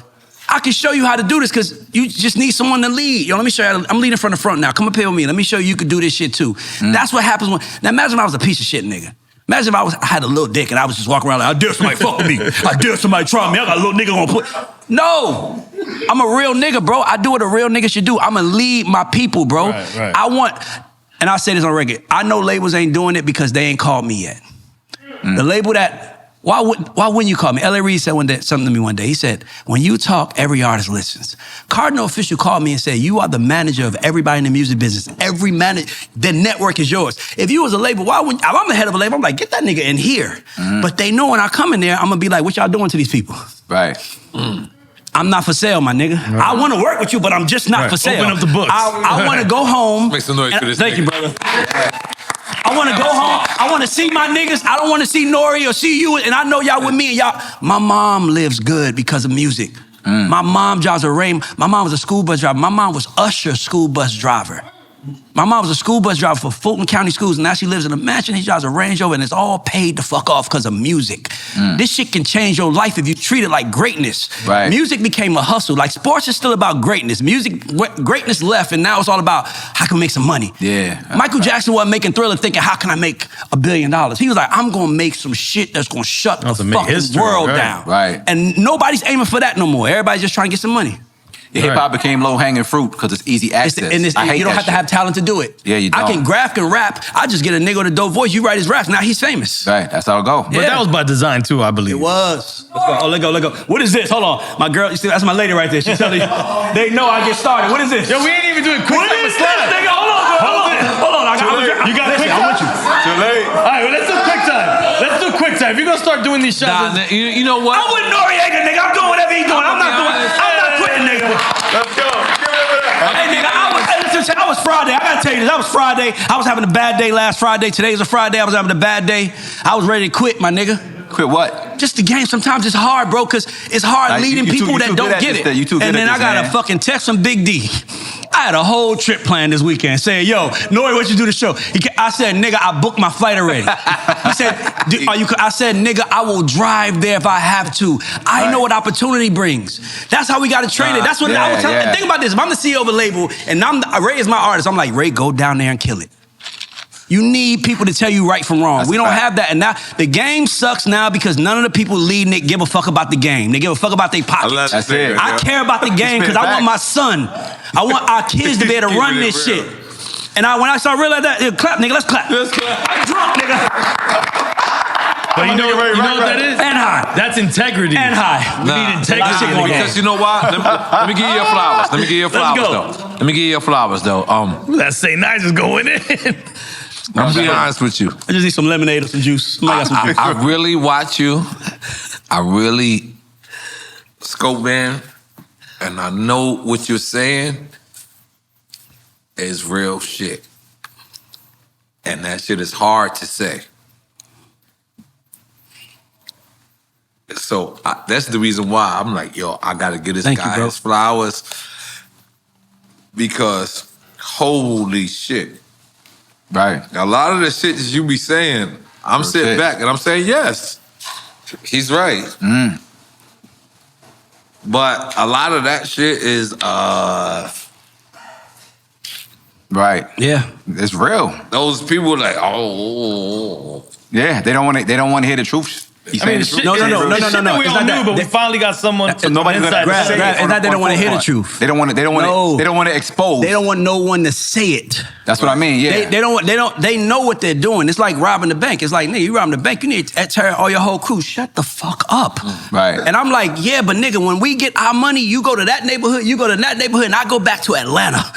Nigga, I'm like a fucking celebrity in my city. Everywhere I go, people look at me as an opportunity zone. I'ma feel like a sellout if I don't fucking make sure people have an opportunity. Right. I have to make sure that I send the elevator down. That is our that is our right. We have to do that for each other. Black folks, Latinos, everybody, we send the elevator fucking down. Stop making your kids walk up the stairs. I walk up the stairs, but my kids don't have to. That was amazing. Nigga, I'm giving every last one of my kids $100,000 on their birthday, on their 18th birthday. That's real shit. Now I'm giving my son, he's 17, 18 birthday, I get $100,000 in his pocket. Nigga, hey, I want my kids to be better. We supposed to make it easier. Why I'm gonna hold it back? I'd rather him fuck up $100,000 at 18, so when he get to 25 and he really focused, he know what to do now. Right. That's how I look at this shit. That's a real shit. That's ill. All right, I'm in. That's real. If I give me 2018, I'm fucking it up. What? So that's good. I'm glad he get to learn. We all definitely fucking that up. I know, but I was like, honestly, I'm like, you better start a business with When I it. started with Sony, I was like, not too far from 18. I was probably 20 or whatever the fuck it was. I was a kid. Fuck it up. 75,000. Woohoo! Gone. Fuck it up. And I thought, and it's funny because I didn't even ball out. I was like, but you know, we weren't taught as minorities what to do with money in school. They don't teach you money. They don't teach you finances. You don't learn that. You have to learn that as a grown man on your own. At least when you're black. Do experience. So, we learn from the laundromat. You don't know what to do with no fucking money. I always say the first $1.5 million, we did a deal. $1.5 million shit was going in 6 months. Nobody taught us how to handle money. Right. One thing that we You never learn through stopped trial and doing, error. we just never stopped working. Right. So when most niggas at 1.5, they happy. I'm thinking like, I gotta get this money back so I can get some more money from these folks. Not knowing that we was gonna be in this shit. I'm 21 years later, I'm in this business. I can't believe I'm eating in this shit. Niggas get sent home when they get gray. When a nigga, you don't go on building, you see a lot of gray old white men. You don't see no gray black men, unless he a lawyer. Niggas get sent home in this business. So for me, I just feel like we gotta start changing that narrative. We gotta teach our people, we gotta stay there. That's why shit fucked up right now. And by the way, I still wanna be in this shit. I just know too much, so it's hard to be in it because I know, you know, it's like you just want to be fair with it. It's like you want to respect the person you work for. Right. Like if I tell somebody on my team to run through the wall, they gonna do it. Why? Because they see me run through the wall for them. Right. I just feel like these guys, they ain't running through the wall. They're like, you run through the wall, you run through the wall. It's like, that's why we ain't winning. Oh, I want to run through that bitch first. That's real. That's my goal. My goal is to, listen, bro, I want shit my whole life, bro. I can't believe I'm here. That's real shit. Nobody thought I was smart. Nobody talked to me. Nobody told me I could be something. Nobody. I just one day woke up and was like, I'm a fucking loser. How the fuck did this happen? I gotta change this shit around. And I changed it. That's real. The one thing you said you said a bunch of jokes that I appreciated, but the one thing that really that I took from was you like to put your people on. That's so important to me. Same thing you said about Adam Sandler. I'm so big in putting my people on. I want to make money with my people. Like, nobody wants to be at the top by themselves. At least not a real nigga. You don't want to be at the top alone. You want to empower your folks. They're so strong where if you fall off, they can put you on. Or when you at the top, we all looking good. You can't tell who the superstar is. I want you to know what it feels. I want you to know what it feels like to take care of the people that took care of you. Yeah, real shit. My mom ain't worked in 13 years. I love that. I love saying that on record. She ain't drove. My mom made $2,000 a month driving school buses. That's what she made. That's what we lived off. Nigga, I'm gonna get out here and fucking get it. And then when you start to stop me, it's weird for me because nigga, I'm not doing it for hoes. Like most niggas that want to be in, this is a secret, I guess. Most niggas that want to be in the music business executive, they just want to do it for bitches. I don't know if y'all know this or not. Like, most problems that men have in the music business is women. They want women. They don't want niggas around that can get women. They don't want you around the women like you. That's the whole point. I've been getting chicks since I was 16, 17. I don't need that. So, and mind that, I don't want to fuck nobody in the music business because I want to fuck my career fucking her head up. I don't got no problems, nigga. I'm only here to get rich. I'm not here to get pussy. I did not pray to God to give me the music business so I can get ass. I pray to God to give me here so I can get some money. That's all I'm here for. And one thing we don't want to confuse people because people will hear what you're saying about putting your people on and they think, oh, just because I'm around you, I'll be on. Right. It's about creating opportunities for your people and they have to meet that opportunity. Absolutely. It's not just putting people on. You know, I say, you can't tear empire down because you know what you're doing. I was talking to Polo the Don. Polo, my brother. And Polo, I would always go see his family. And Polo had family members that want to do music. And I remember one day I was just asking him, like, yo, why you don't put your family on? And he was like, I said, why you don't help your family? And he was like, the real question is, why don't they help me? Think about that. It was like that, when he said that, that shit fucked my head. I was like, I ain't gonna lie, he said it 10 years ago. I was like, this nigga arrogant. But when you think about it, look at the Bezos family. It's a lot of them motherfuckers. The first investors in Amazon was Jeff Bezos' brothers and sisters. Like, look how they living. So for me, when he said that, I'm like, yeah, if you got the plan, follow the man with the plan. But I think siblings think they have to have a plan. Because it's like, no, bro, just get with your brother or get with your sister. So I always say that, like, help the person. Don't expect the person to help you. I need help right now. Nigga, I always need help. Right. Bro, Willa out here serious. Word. Let me stop. Ready for a quick time with slime? Yeah. N.O.R.E. I don't know about you, but I think we can do it. I think you can do it, buddy. Can I tell you something? I swear to God, I'm going to just tell you this. I swear to God, I love Quick Time with Slime. I will watch it, and I always said, I'll be the one nigga, I promise you, I'm gonna answer every motherfucking question, no matter how hard it is. All right, I promise you to do that. All right, so you don't need the rules, you know the rules. Nigga, I am a fan, nigga. I would've came with a drink champ shirt, it would've been weird. So who is your, No, he's drinking. What you mean? He's drinking. Let's go. Nigga, I got the drink right You here. drinking? You drinking or you think you need a designated drinker? Nah, give me some more liquor. Shit. Listen, Let's do that. Taste a little bit of what I gave you. Just taste it. It's like the weed drink, right? Just take a little bit of it. All right. Let's go. Brad, just take a little bit. Y'all doing it now, the show? Islam, quick time Islam? We're doing it now. I bet. Yeah. Let go. Hold on, you just pull it up. Motherfucker. Now, I ain't saying I'm going to ask everyone flat out. But my goal right now is to answer everyone flat the fuck out. Because when I see people doing it, I be like, why you just don't answer? Go ahead. Did I answer all the questions flat out? I did, right? Not today. Chill. Well, we kind of drinking. Well, it depends. I don't think I ran from nothing. Yeah, I like that. Answer them shits. All right, ready? Let go. Yes. All right, J. Cole or Drake? Drake, easy. Fat Joe or French Montana? Hold on. I want to drink just because he said Drake so fast. Easy. Oh, no, I'm going to get you. I got it. It's easy. Let's go. Let's go. Go ahead, drink if you want to. Drink. That's your rule. Hold on, what you say? French Montana or Fat Joe? Fat Joe, easy. And I love French, but let me say something. My grandmother, rest in peace, my grandmother, the only rapper my grandmother knew was Fat Joe. Because the Bronx, we all from the Bronx. And he was the only person represented. So I love Joe forever. Like, he's like, you know, like Jesus and Fat Joe, like in my house, because he's from the Bronx and he the only nigga made it out. It was like a big deal. And he would come to all of the reunions and shit. So my grandmother would see him and be like, put your pants up. And he'd pull his pants up and I love him. So Fat Joe, let's go. My brother Fat Joe, thank you. That was hard. All right, Tupac or DMX? Rest in peace to Pac. And I like X, but I'm gonna say Pac because when I was 16 years old and I was lost, Pac has a song called Me Against the World. And he says on that song, even the genius asks questions, be grateful for blessings. And as a man, when I became a man, that line I held on to. Even the genius ask questions. Don't be afraid to ask. Because, you know, most of the time we just don't get nowhere because we keep our mouth shut. So I just start asking more. So I'm going to give it to Pac. That's real. Warner Brothers or Epic? You already know where to look? Oh, I thought you were looking at the guys away. I thought the guys that wrote it you were looking at. I'm gonna say Epic. I'm gonna say Epic. Epic was black. Epic cared about what black folks thought. I can't say completely that Warner Brothers, the Warner Records that I worked for, cared about that.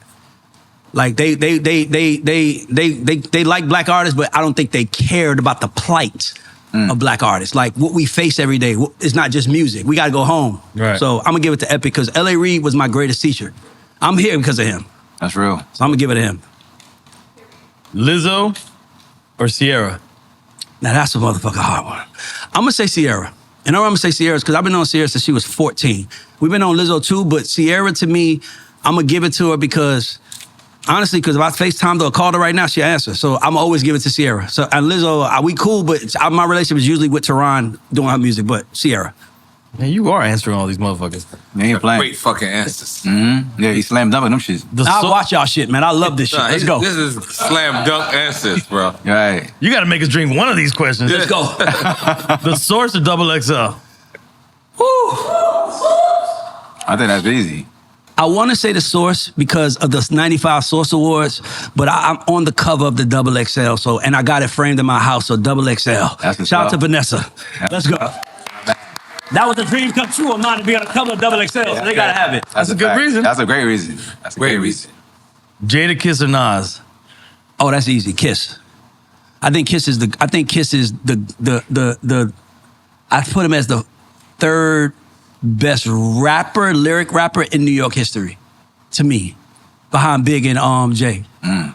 What I will say about Nas, just because Nas is gifted, but I want to listen to a Nas album. No, 100%. But I wanted to say this before, and I didn't. When you were saying about people need to be more collaborative, yeah, I think what he's doing with Mass Appeal and the Legend Run is a collaborative, brilliant, it's amazing. Yeah, with shout out to Nas. Peers, man, I love. By the way, I love what he's doing, but I just, you know, Jada Kiss is that nigga, bro. I wish I could A&R album for him, bro, because he can rap better than everybody. He just needs mathematics. Kiss is the man. He just needs the mathematics on point. Yeah, man. Kiss is the man. EPMD or Run DMC?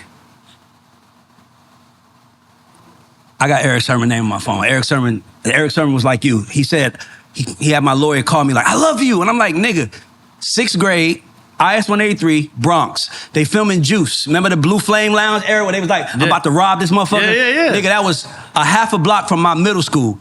We heard Eric Sermon, and EPMD was at the Blue Flame Lounge.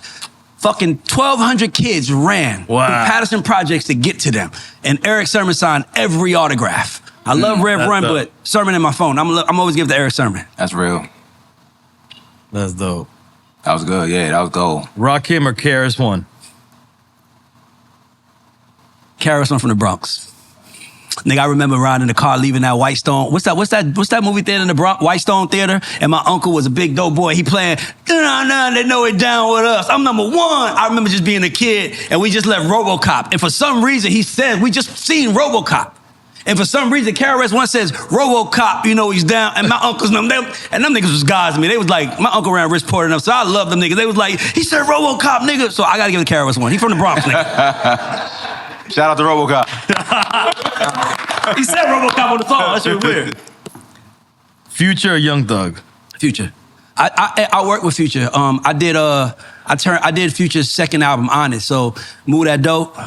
And I just want to take you out to show you. I did those records with Future. So I'm gonna give it to Future over Thug. Nice. Yo MTV Raps or Video Music Box? Yo MTV Raps. I like Yo MTV Raps because I like that they was outside. The scene with my man Frat Five Freddy was on the back of the truck. We just had Fat Five Freddy. Yeah, like that scene. Like Right. these are iconic moments that just make you want to be in this shit. Like Right. I want to be in this shit. In hip hop. Yeah, it's like I think most black men at my age, it was either you gonna be in hip hop or you gonna go to the regular world. Right. And I wanted to be in this shit. So yeah, NLE Chopper or NBA Youngboy? I signed an Elite Chopper, so I'm gonna give it to him. I'm gonna give it to NLE. I signed him, and NLE is a good kid, man. Shout out to NLE, bro. I love that kid. I wish I could have still worked with him because I feel like if I was still with him, things would be a little different. Right. I just feel like he needed the right people in the room to talk to him. And when I see NLE to this day, every time I see him, he always compliment me on how fresh I am, and he always compliment me on like the shit I'm saying. Like, yo, bro, you fresh, bro. I fuck with you, but NLE Chopper, man. Hope you get it together, but NLE Chopper. That's my nigga. I love him. Biggie or Big L? Rest in peace to both. This might be embarrassing to say. I don't even know more than one Big L songs. I think Biggie is the most gifted rapper in the history of rap music. I don't think there's nobody that has ever rapped that is better gifted, like the tangibles of rap, than Big. Okay. So he's over everybody to me. I agree. That's real, yeah. He can make words rhyme like nobody could. He could do a girl record, a street record, a storytelling, and it was just gifted. He did all that shit in 3 years. Yeah, it's great. Yeah, that's the That's what crazy people don't part. understand. Yeah, agree. that's a fact. Solid. Salute to that. A Tribe Called Quest or De La Soul? Tribe. But I will say this. What's that De La Soul? The Stakes is High? But they got Kenny Anderson in the video, and he playing against him. It's from Left Rap. Yeah, exactly. Yeah, Stakes is High. I love De La Soul, but I just think Tribe, we need a new Tribe. We need a Tribe right now. Like, just somebody making like dope beats and rapping about dope shit. So I'll give it a Tribe. Usher or Chris Brown? This is kind of easy for me. It's weird because me and my partner Alexa were talking about this. I've known Chris Brown since he was 16. So I've known him since he was a kid. I was always a fan of Usher. I know Usher, but like, we cool, but like, when I was in high school, I was playing Can You Get With It to the chicks trying to get some ass, right? So I'm gonna give it to Usher because, and there's another reason I'm gonna give it to Usher over CB is because Usher has one classic, and I feel like the one thing Chris needs, the one thing Chris is missing is one classic now that everybody says, like Michael Jackson, Thriller, Usher, Confessions. I think people might say the first album, the third album, Indigo, but I think Chris just need one good 12 to 15 song album produced by one person to have that classic. But I'm gonna give it to Usher. Rihanna or Beyonce? Shit, Rihanna. Rihanna has, hold on, what we got? Man Down, Pour It Up. What else we did with Rihanna? Raining Men. I could play you the demo. I could play the demo of them shits right now. Like, so I'm always go with Rihanna. And by the way, I'm gonna give it to Rihanna because we got 3 Rihanna hits and we got 1 with B. So I'm gonna give it to Ree for that reason. That's we did real. Beyonce all night. Shout out to you. No, just tell me what I'm giving to you. You gotta flex. He's flexing. Now's the time to do it. Yeah. Thank you, Ray. All right, continue. Waka or Fetty? Waka Flocka or Fetty Wap? Oh, that's easy. Walker's from Atlanta. And he did my show. And I don't think Fetty Wap got no line better than, I fuck my money up. Damn, now I can re-up, run into a spot just to get my stacks up. Now I'm back on deck. The shawty, what the fuck? He didn't even know how to rap, nigga. Nigga heard you talking shit. Nigga, when that shit dropped in Atlanta, nigga, that shit was like, I remember the DJ after just played that part back 7 times. Just because of what he said, so I gotta give it to Walker. Say it one more time. I fucked my money up. Damn, now I can re-up. Ran into his spot just to pick my stacks up. Now I'm back on deck. So shawty, what the fuck you want? Heard he talking shit, but this ain't what the fuck he want. Lock my CEO up. Nigga, Walker plugging that nigga. Let's go, Walker. That's my nigga. Shout out to Walker. Walker fucking He from Queens, though, by the way. We can play him too.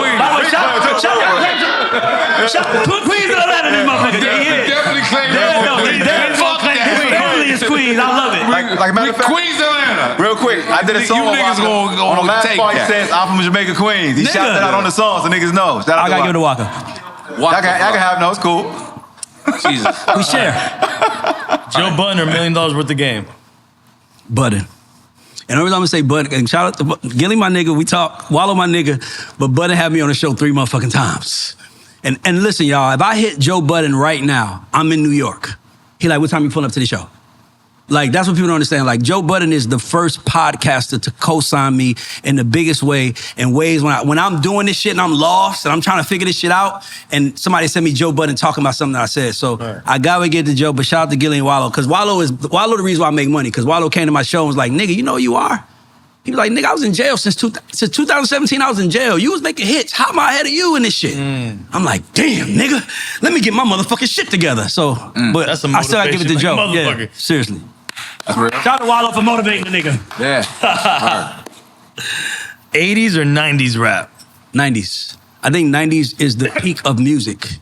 I just think, I like 80s, but like, I don't think the niggas in the, okay, so my favorite rapper from the 80s is, not Karis One, is Rakim. I remember being in Patterson Projects. Rakim is the first artist that I ever heard. Bronx? Yeah, I'm from Patterson Projects. I remember the first nigga that when we was in the park, when I heard I came in the door, I said it before, I knew that Yeah, wasn't for my mother. I knew that wasn't for my mother. As eight-year-old kid, I was like, this for me. Right. That ain't for my mother. My mother listened to Luther Vandross. My mother listened to Freddie Jackson. This is for Your me. generation's music. Like, that shit That's the way I fucked my felt head about up. it. So yeah, but I'ma still give it to 90s, because the 90s is when niggas got rich. The 80s laid the platform, but the 90s is when niggas got hundreds of millions of dollars. So I'd rather go there. That's real. All right. Last one, go for it. Loyalty or respect? I'ma just say this. I've been wanting you to ask me that, so answer this. I feel like I'm about to give the best answer ever. Please. Respect. Because respect don't cost me. Loyalty does. But niggas loyal to me, he expect me to do shit for him, I'm loyal to you, give me. Nigga, I didn't ask you for that loyalty. Respect don't cost me, loyalty does. So I'ma always take respect, because it's a mutual thing. Loyalty, you gotta earn that shit around here. And niggas think because they loyal to you, you're supposed to give them half your check. Nigga, that's not how it goes. You gotta be working and loyal. So I'm gonna give it to respect. That was the jewel right there, too. Right up here kicking ass. Remember Kanye won the award and he was like, they said, well, what happened? You'll never know. This is my moment for that, because I don't drink champs, nigga, and I'm drinking. Let's go. You drinking on Drink Champs? I'm drinking with N.O.R.E, nigga. Y'all can't tell me shit. These flowers are going home with me, nigga. He might be the first person that did QuickTime and Slam all the way through without... Yeah. I'm a fan, my nigga. I'd be like, why y'all start tripping? Let's go. We gotta drink something to that. Let's go. Yes. Thank you, though, I brother. get some more shit in this Because cup? you know what? Okay, wait, you want to say something? Whatever kind of brown liquor y'all got. You want Mama you know, Juana, man? You know you what's want some this? Mama Juana, What is man. this? What is Have some this? Mama Juana, man. Enjoy some. Fuck it, hey, why Fruit to the not? Dominican labor, man. Hey, let's do it. There you go. You don't have to pour that much, man. Relax. Go get your Mama fuck. Juana. This ain't the real shit, though, but we gonna see what's up. That's just real. It is? Nigga, we on drink champs. This is Mama real Juana to is get. not a real This thing. the Mama Juana. Let me see if it tastes like Mama shit at Juana's the always all homemade. The real shit's made homemade. right, fuck it. We make it Let's count. go. It counts. By the way, it's kicked in full time. Let's go. Let's kick the fuck in. But all right. So let me. Do you think Rock Nation runs the podcast area? Do you think? No. The Hell podcast. no. Why would you think that? No. No. I think Rock Nation I think Jay-Z is the smartest man in I think he's one of the smartest men in the world. I think he understands emotional discipline. I believe so, too. Yeah, I think he understands. But his biggest thing he understands is emotional discipline. Right, that's for how sure. not to react, how not to do this. I think Jay-Z understands the more quiet I am, the more loud it's going to get, and we get more. The less I talk, the more powerful I am. So I don't think they run a podcast business at all. I think that they understand that when they show up, though, because who they with, everybody stops and says, "What do you guys want?" And they get what they want. And by the way, that's my motherfucking goal for myself. So there ain't no hate for me. I love that Hov could do that. Shout out to Hov. Indeed. And by the way, shout out to Rock Nation. I'm gonna say this. When I left my last job, y'all, and I needed a check, because I didn't know how I was gonna pay all my shit, Omar and Shari from Rock Nation gave me a check. They paid me a check and they looked out for me for 3 fucking years. 3 years, so I'm gonna shout out Rock Nation for that, because I think people get construed with what I be saying, but shout out to Rock Nation for paying a nigga for 3 years. Shout out to y'all. That's what up. I wouldn't have survived them days. You know, I got a question for you too. Like, coming off the Super Bowl, I was watching what you said about the Bad Bunny scenario. Yeah, I saw some of the comments too. Yeah, people was mad at me. I know where you was going point wise, but we could probably elaborate on the show. What you feel about the Bad Bunny thing on Super Bowl? My thing is that number one, I care about my culture more than I care about anything. The way I was raised was that if my son is fighting a kid in the streets, I'm checking my son first. We're gonna go deal with the street shit, but hey, what did you do? So let's get that out of the way. So the Bad Bunny thing is, I was just being accountable to my friends. I'm like, I remember what he was doing. I was like, that's dope. Do half and half though. Like, it's like when Maroon 5 came to Atlanta, it was a big hoopla. They need black people. This is a black city. Maroon 5. They caught that shit and brought out Outkast. So I was just hoping that in the midst of all of this, that he would have went with the, like, I'm gonna be inclusive rather than just celebrating only my culture. And that was my only thing. By the way, I said that before he did it. I'm like, I hope he does that. And he didn't. So I was like, man, I just don't know what's gonna happen long term. I don't know if this is Jay-Z's last year producing the Super Bowl, because you gotta remember, I pay attention to this shit. Nothing is leaked in the press unless they want it there. The press, people be thinking the press is something. The press is really the spread, like plant stories, the spread shit. So when I saw that this was Rock Nation's 5th year contract, I'm like, he went out with a bang. I don't know if we get that another time. It's like when we was swag surfing in the White House, nigga. I was mad as fuck. I wasn't there that day. Right. Because I know niggas ain't gonna never be able to swag surf in the White House again. That's what I'm trying to say. It's like, we celebrate. Yeah, I got that swag. Nigga, white folks looking back like, they swag surfing in a White House?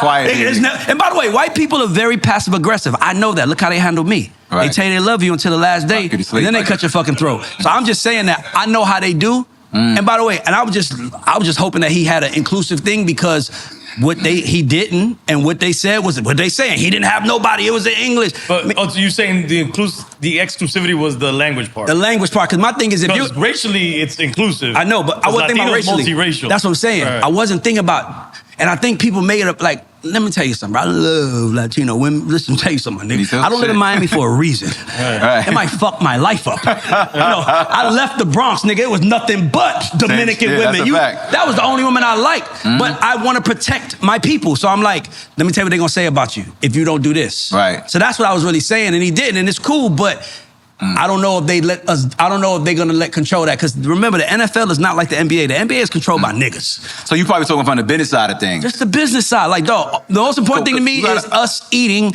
and surviving. People always worry about winning. That's the problem with our culture. Everybody want to win. It's not about winning. It's about surviving. Because let's be clear, when Dame cursed out Kevin Lyles, he was winning, but Kevin Lyles survived. And that's why Kevin Lyles is worth $300 million.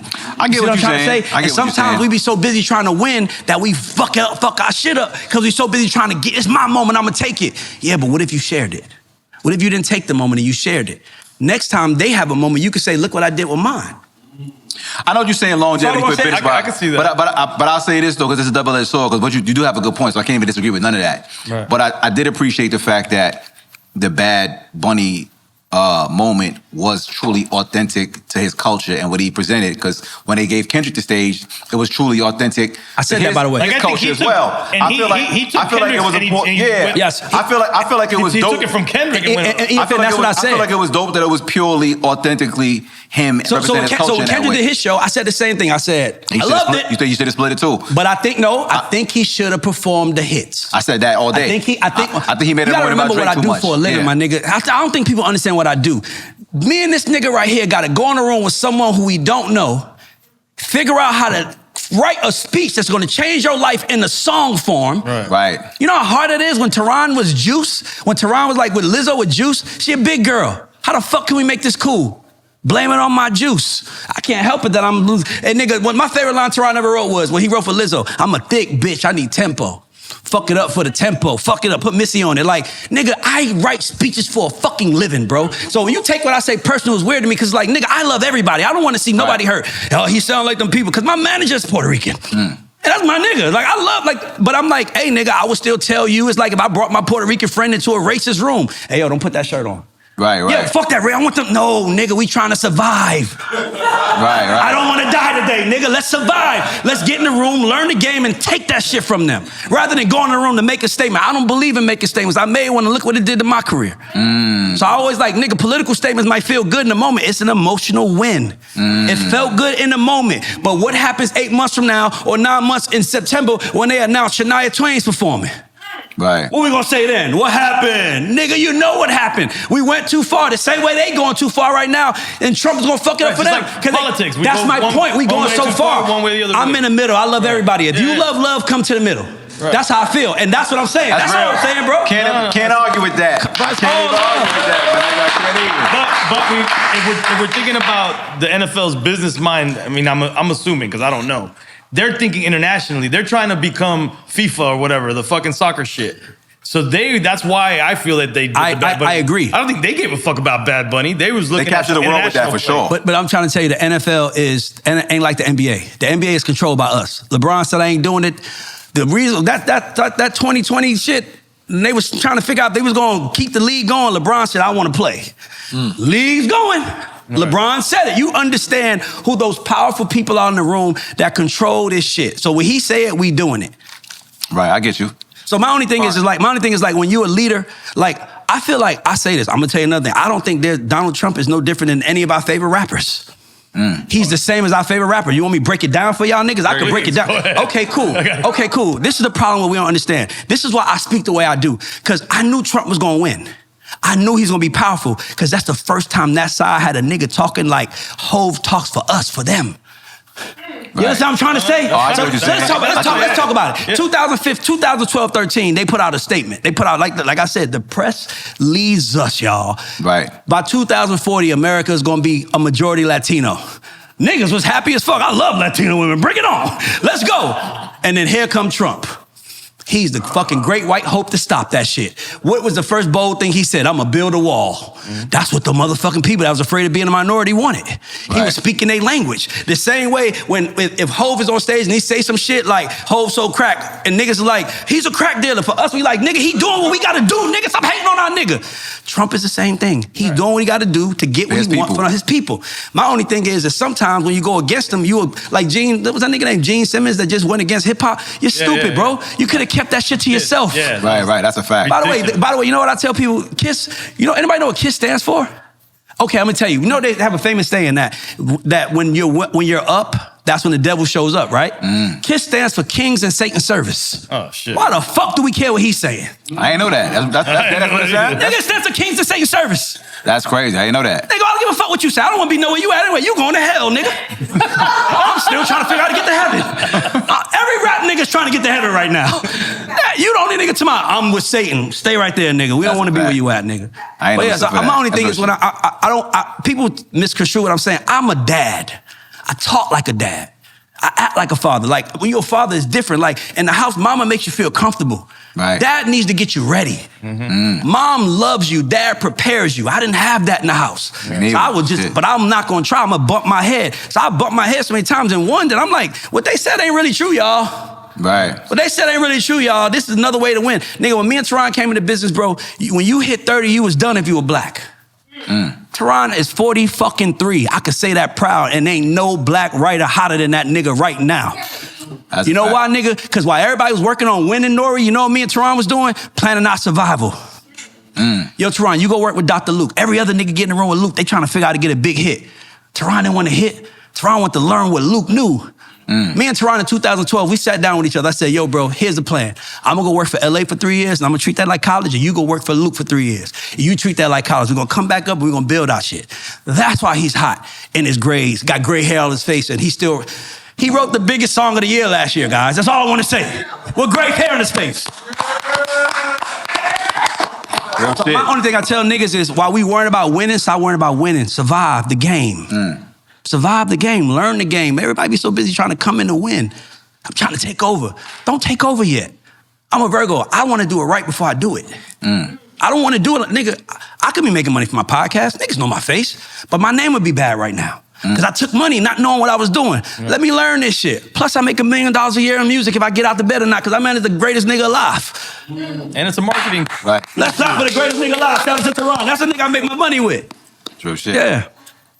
It's real shit, though. You dropping jewels, nigga. Bro, I want to help my people eat, right bro. now. I just want to see niggas eat, bro. And and niggas that are eating don't want to see niggas eating. And that's what the truth. That's why they don't say. That's why we play each other. That's why we don't want each other in the room. Barry Gordy had a statement where he said when he was a kid, he used to be a door-to-door salesman. He made so much money his first day. He brought his little brother the second day. He ain't make no money. The lesson he learned was 2 niggas is bad for the room. I disagree. You should teach the nigga how to act like you. Right. He just didn't know how to act in the room. That's a fact. That's all it is. So you should have taught the nigga how to act. So now they got 2 smiling niggas. Right. Rather than 1 smiling nigga and another nigga that ain't smiling. Oh, he smiling for these white folks. Nigga, because I'm trying to get paid, nigga. You sometimes need that nigga in the room, right? So that's what I'm saying. We just got to get back to like helping each other. And I don't think black folks trust each other. I don't think we trust each other. Unfortunately, it's the truth. We don't. It's whack, bro. And I'm trying to build. We see us as our own enemy. It happens every day. Think about it. When you walking down the street, you see a black man, you act defensive. You gonna go to the side where the white guy's at. It's a sad truth. It changed my whole life. You know what somebody told me? They said every time a black man gets successful, when he gets to the table, the people at the table make him feel like you're different from the others. That's why you're here. It's a mental thing. It's like super mental. It's a fact. You're here because you're not like them. If I'm here because I'm not like them, the one thing I want to be more than anything is not like them. So that's why we let them manage us, their lawyers, their thing. That's how you got it, bro. They brainwashed us to feel like everything black is discounted or cheap. You don't go for the black lawyer. You don't go for the black executive. Nah. You take the deal from the white man and think it's right because it's coming from that side. Nah. Brainwashing. Yeah. I'm telling you, we've been fucked up a long time ago. I had to learn that, but I learned that as an adult. We was not taught that as no kid. Yo, Ray Daniels, man. Thank you, brother. Let me tell you something. I'm gonna be honest with you. You need to be celebrated, bro. Thank you, bro. You know why? It's because of everything you just said. Everything you just said is like kind of crazy. Is because we need to understand what you just said, bro. Is my nigga, salute, bro. Salute. I want to tell y'all something. EFN, I want you to hear this story. This is one of the moments that fucked my life up in music. I'm in the middle of a deal. Never told the story publicly. I'm in the middle of a deal. Big deal. Their deal. Fuck it. Their deal. They want to leave Universal to go to another company. I'm already at Universal because I got a deal. This is your writers. This is Tehran. This is my writers. They want to sign. They'll give the manager a deal as long as the writers are there. Right. So they gave me my deal. My deal ended in April. His shit came up in September. Okay. So I re-upped. Like, all right, his shit time to re-up. He like, I don't know if I want to stay. So we in the middle of the deal and we losing, right? So we about to go to another company, but who cares if you lose a deal? The CEO of Universal calls me and tells me you're done. You're blackballed. You never could come in my building again. Why? Because your guys don't want to be here. Yeah, but I looked out for your motherfucking son. Your son was hanging around. My nigga wrote for your son when he was trying to come up. Now all of a sudden, because he don't want to be with you, that's how they see us, bro. So they tell us this. So now I get on the phone with his lawyer. I'm like, yo, bro, I just got cursed out by her. She told me I'm banned from the building. And I know it's not my fault. So he was like, oh, it's crazy she said that. It's really her lawyer fault because he didn't send the deal over in time. So they felt like these niggas, if they want us, why we didn't get the deal? So I tell the lawyer, yo, bro, we should tell her then because I just got banned. My nigga, this is my life. He literally goes, if I tell her that lawyer gonna get fired. Okay. His exact words, a Jew getting another Jew fired? No, my brother, I gotta talk to my rabbi first. Changed the way I saw the world. That's real shit. Why don't niggas do that for each other? Why don't, hey, you want me to get a nigga? Nah, nigga, I'm not doing that to him. And we did that, think about, like, nigga, by the way, that dude, we got fired. And he didn't want to make that happen. I got to talk to my rabbi first. We got to be like that as black folks. We got to be able to say, I got to go talk to my mentor, my pastor, my somebody to just get because I'm not going to throw another black person under the bus for myself to survive. And we do that to each other. So when I saw that, I was like, man, I didn't ever think that was possible. So I act like that now. All right. Oh, you want me to do what to a black person? I ain't doing that shit. That's real shit. Oh, I ain't doing that shit. I ain't lying to no nigga for you. I ain't stealing from no nigga. If you do something to him, I'm telling him. Because why the fuck would you put me in the middle of that? Because there's a rule in this business we never talk about. You know the rule. They don't touch, the gangsters don't touch white men. They only touch black men. That's the truth. We know that's the rule. That's why it's the rule, but it's the truth. No, nigga, that's a street rule. You don't touch us. They tell you that. You touch us, you might never get a check again. You touch each other, we cool with that. It's crazy. It's just a game, bro. I just had to learn this shit. Once I learned it was set up for us to lose, I started teaching my niggas how to win. If you listen to me, I will say this on record. Tehran's my witness. There ain't no nigga on God that ever listened to me that didn't get rich with me. That's real shit. Because I only got one goal, that's to get rich. And with me and my people. So I talk like, and that's another thing. N.O.R.E, you know what I mean? Niggas I gave game to that would call me for game and I tell them what to do and they shit took off and they didn't call me. God damn, nigga. But I know why you ain't call me. Because you know why you ain't call me? Because you're afraid I'm going to take your bitches. Oh, shit. Y'all think I'm playing, my nigga? This is about bitches. Because he's the man in the room. He's the man now. I did this. I'm the king. And I walk in the room, and I ain't going to treat him like the king. I'm going to treat him like he my nigga. And the bitch is going to like me, and he ain't going to want me around. So you stay your ass at home, nigga. I'll be a bigger... I'm telling you, nigga, you wouldn't believe how many niggas don't eat because of women in this game. What? That's real shit. It's a serious thing. Nah. Well, I want to give you props for dropping jewels, because you definitely gave me some jewels that I took with me. Thank you, And brother. I want to say thank you to you for giving me the opportunity, both of y'all. Can we talk about the show? Please, I want to know what it's about. They gave me a show. Can we talk about What's the it about? You gave me a dope opportunity. Tell me about it. I came on Drink Champs.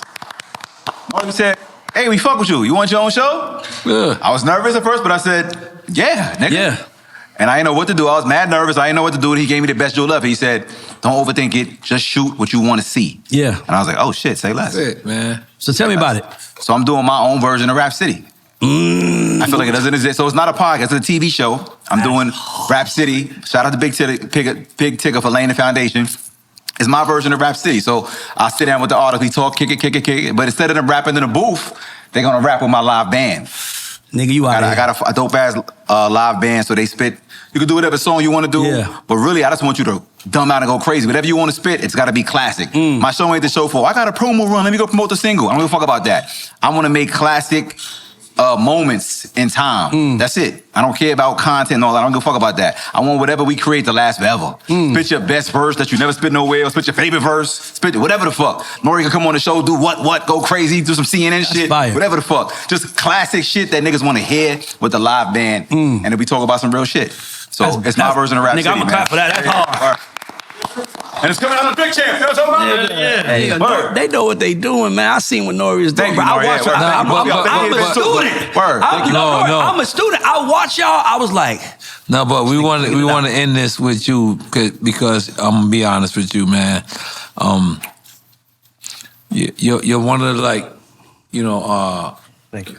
Still some ice. the legendary industry people.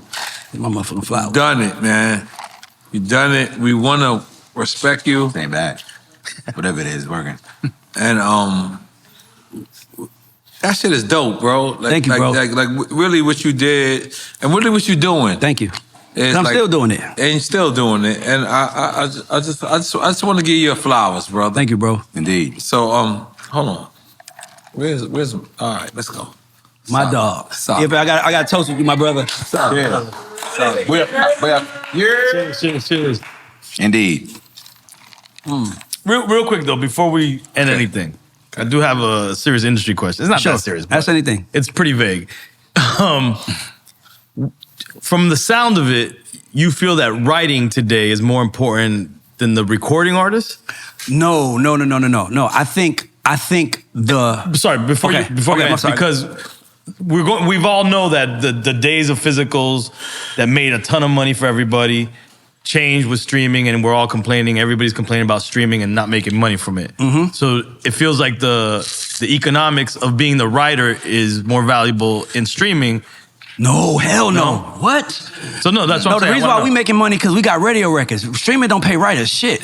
That's a fact. Right? I mean, if you could be a platinum songwriter of a song and you made $24,000 for a song that went platinum, 150 million streams, you made, what 24,000? Songwriters, they get treated with... And when you say radio, you mean terrestrial radio? Like, yes. Like shout out to Demiza also. Yes. Is also talking about this all the time. Yes, you have to have radio to win.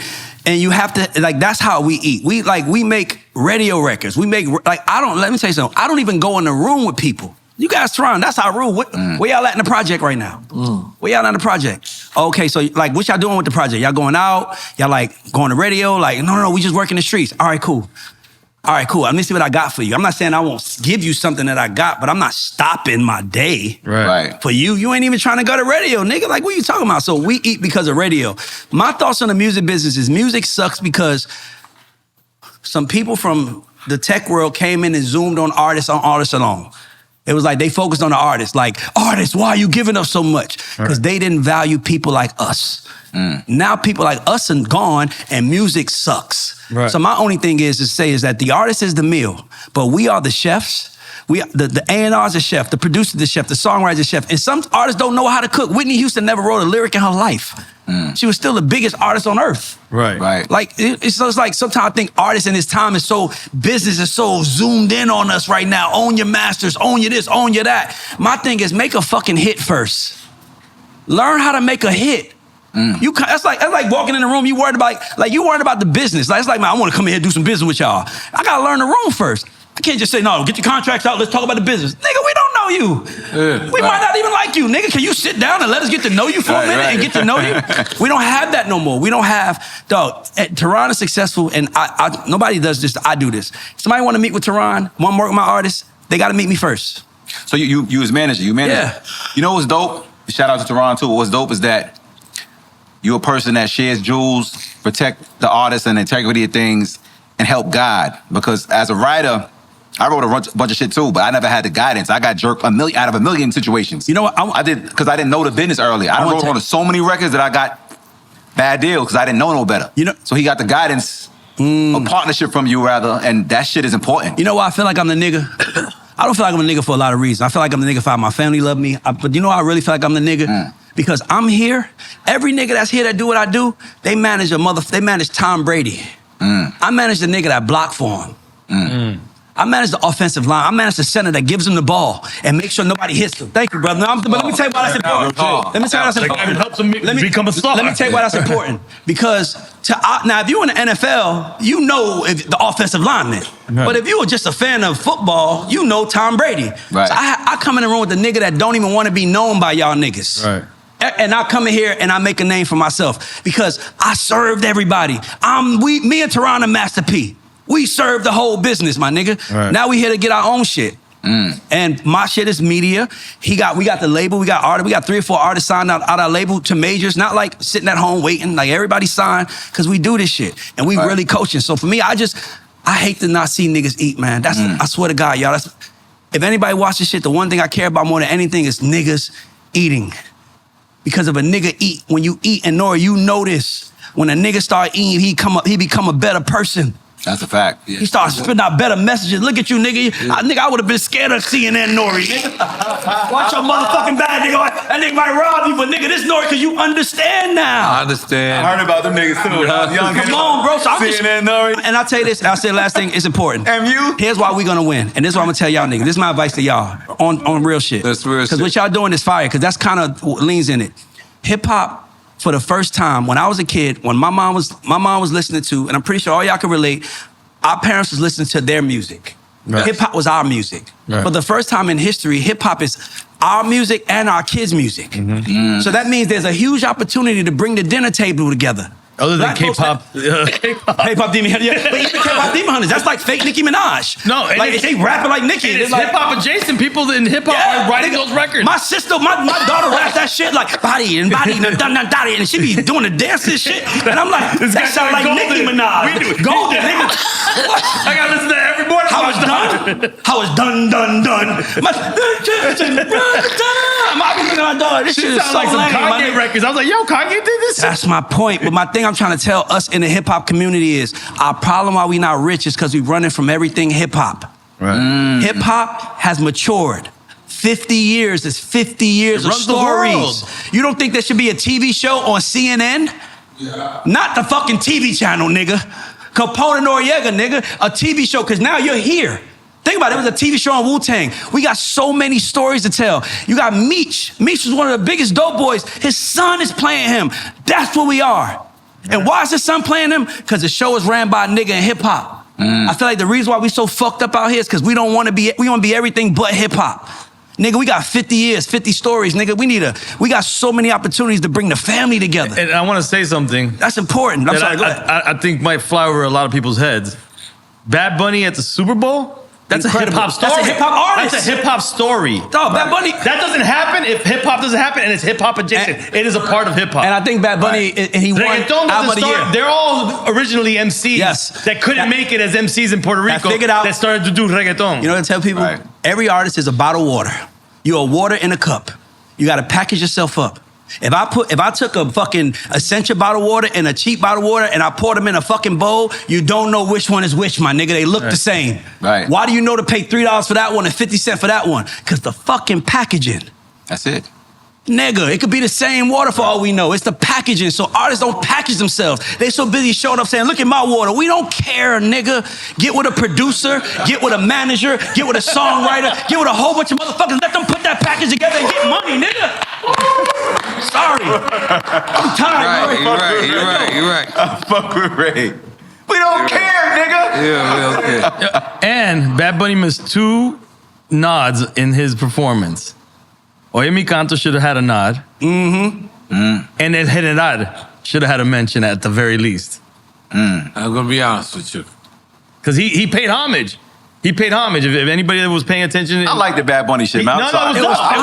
It was dope. And for a Latino, I'm super proud of it. I speak Spanish. And for the Caribbean, the Americas, everything. He represented. My manager Mike had it was about 500 people watching. They didn't give a fuck about the game. Right. They was like, that was their Super Bowl. It was that was amazing. They called it the Bonito Bowl. It was a real thing. It wasn't a game. And just like the Kendrick thing, everybody was picking it apart. And that's what he did. Because it was so culture. That's why I personally appreciate it because of that reason. The same reason why I appreciated Kendrick shit. You know, because it was so, even though whether it was the best performance or not, I like the fact that it was you just gave me true to his culture. You just gave me something, so we got to say this. I'm gonna just say this: NFL, because I ain't never looked at the camera. You're talking about the business, which I agree. Hear me out. The NFL. I want y'all to understand. There's no one podcast in the world. We're talking about the Super Bowl. If Shania Twain or anybody with that mayonnaise vanilla performs, you're not gonna have that 4-6 weeks of conversation around this motherfucker. We giving it so more. I'm trying to tell you, as much as you think, y'all sitting around right now saying where we could go, stay with us. They gonna watch the game. They gonna complain about us, nigga. Stay with the niggas. Let's go. You just inspired me to tell, like, stay with us, nigga. I don't think there's anything else they'll say. You want to take a picture? Cheers to that. Cheers. Taking a picture. Let's go. Hey, man, I love y'all niggas, man. This shit was like one of the greatest days of my life because it was about what I was doing. Thank you. Let's go. No. Thank you, bro. No, hold on. Go ahead, N.O.R.E. Go ahead. Let's give him his fucking flowers. Give it to him. By the way, this is like my motherfucking Grammy. That is a Grammy. Nigga. It means so much more coming from your own people. That's the fucking Grammy right there. No, you understand. Hold on, you understand, nigga. Y'all don't understand, nigga. I'm gonna be taking photos, walking in my office with this. Nigga, we coming to your office. Let me tell you something, N.O.R.E. I tell niggas this. You know what I'm talking about, girl? I say, I have to do it because this is the only place that they can't deny. If you sit in this chair I'm sitting in, you are officially a legend. Facts. I can tell my son people say it, I can say it now. And here's my motherfucking proof. No. I guess we'll never know what I would say if I didn't get these motherfucking flowers. Now I already got them. Let's go. That's a fact. That's a fact. Yo, thank you. Damn, bro. Come do my show too, man. I'll just invite y'all to do my show. We gonna fuck your show up.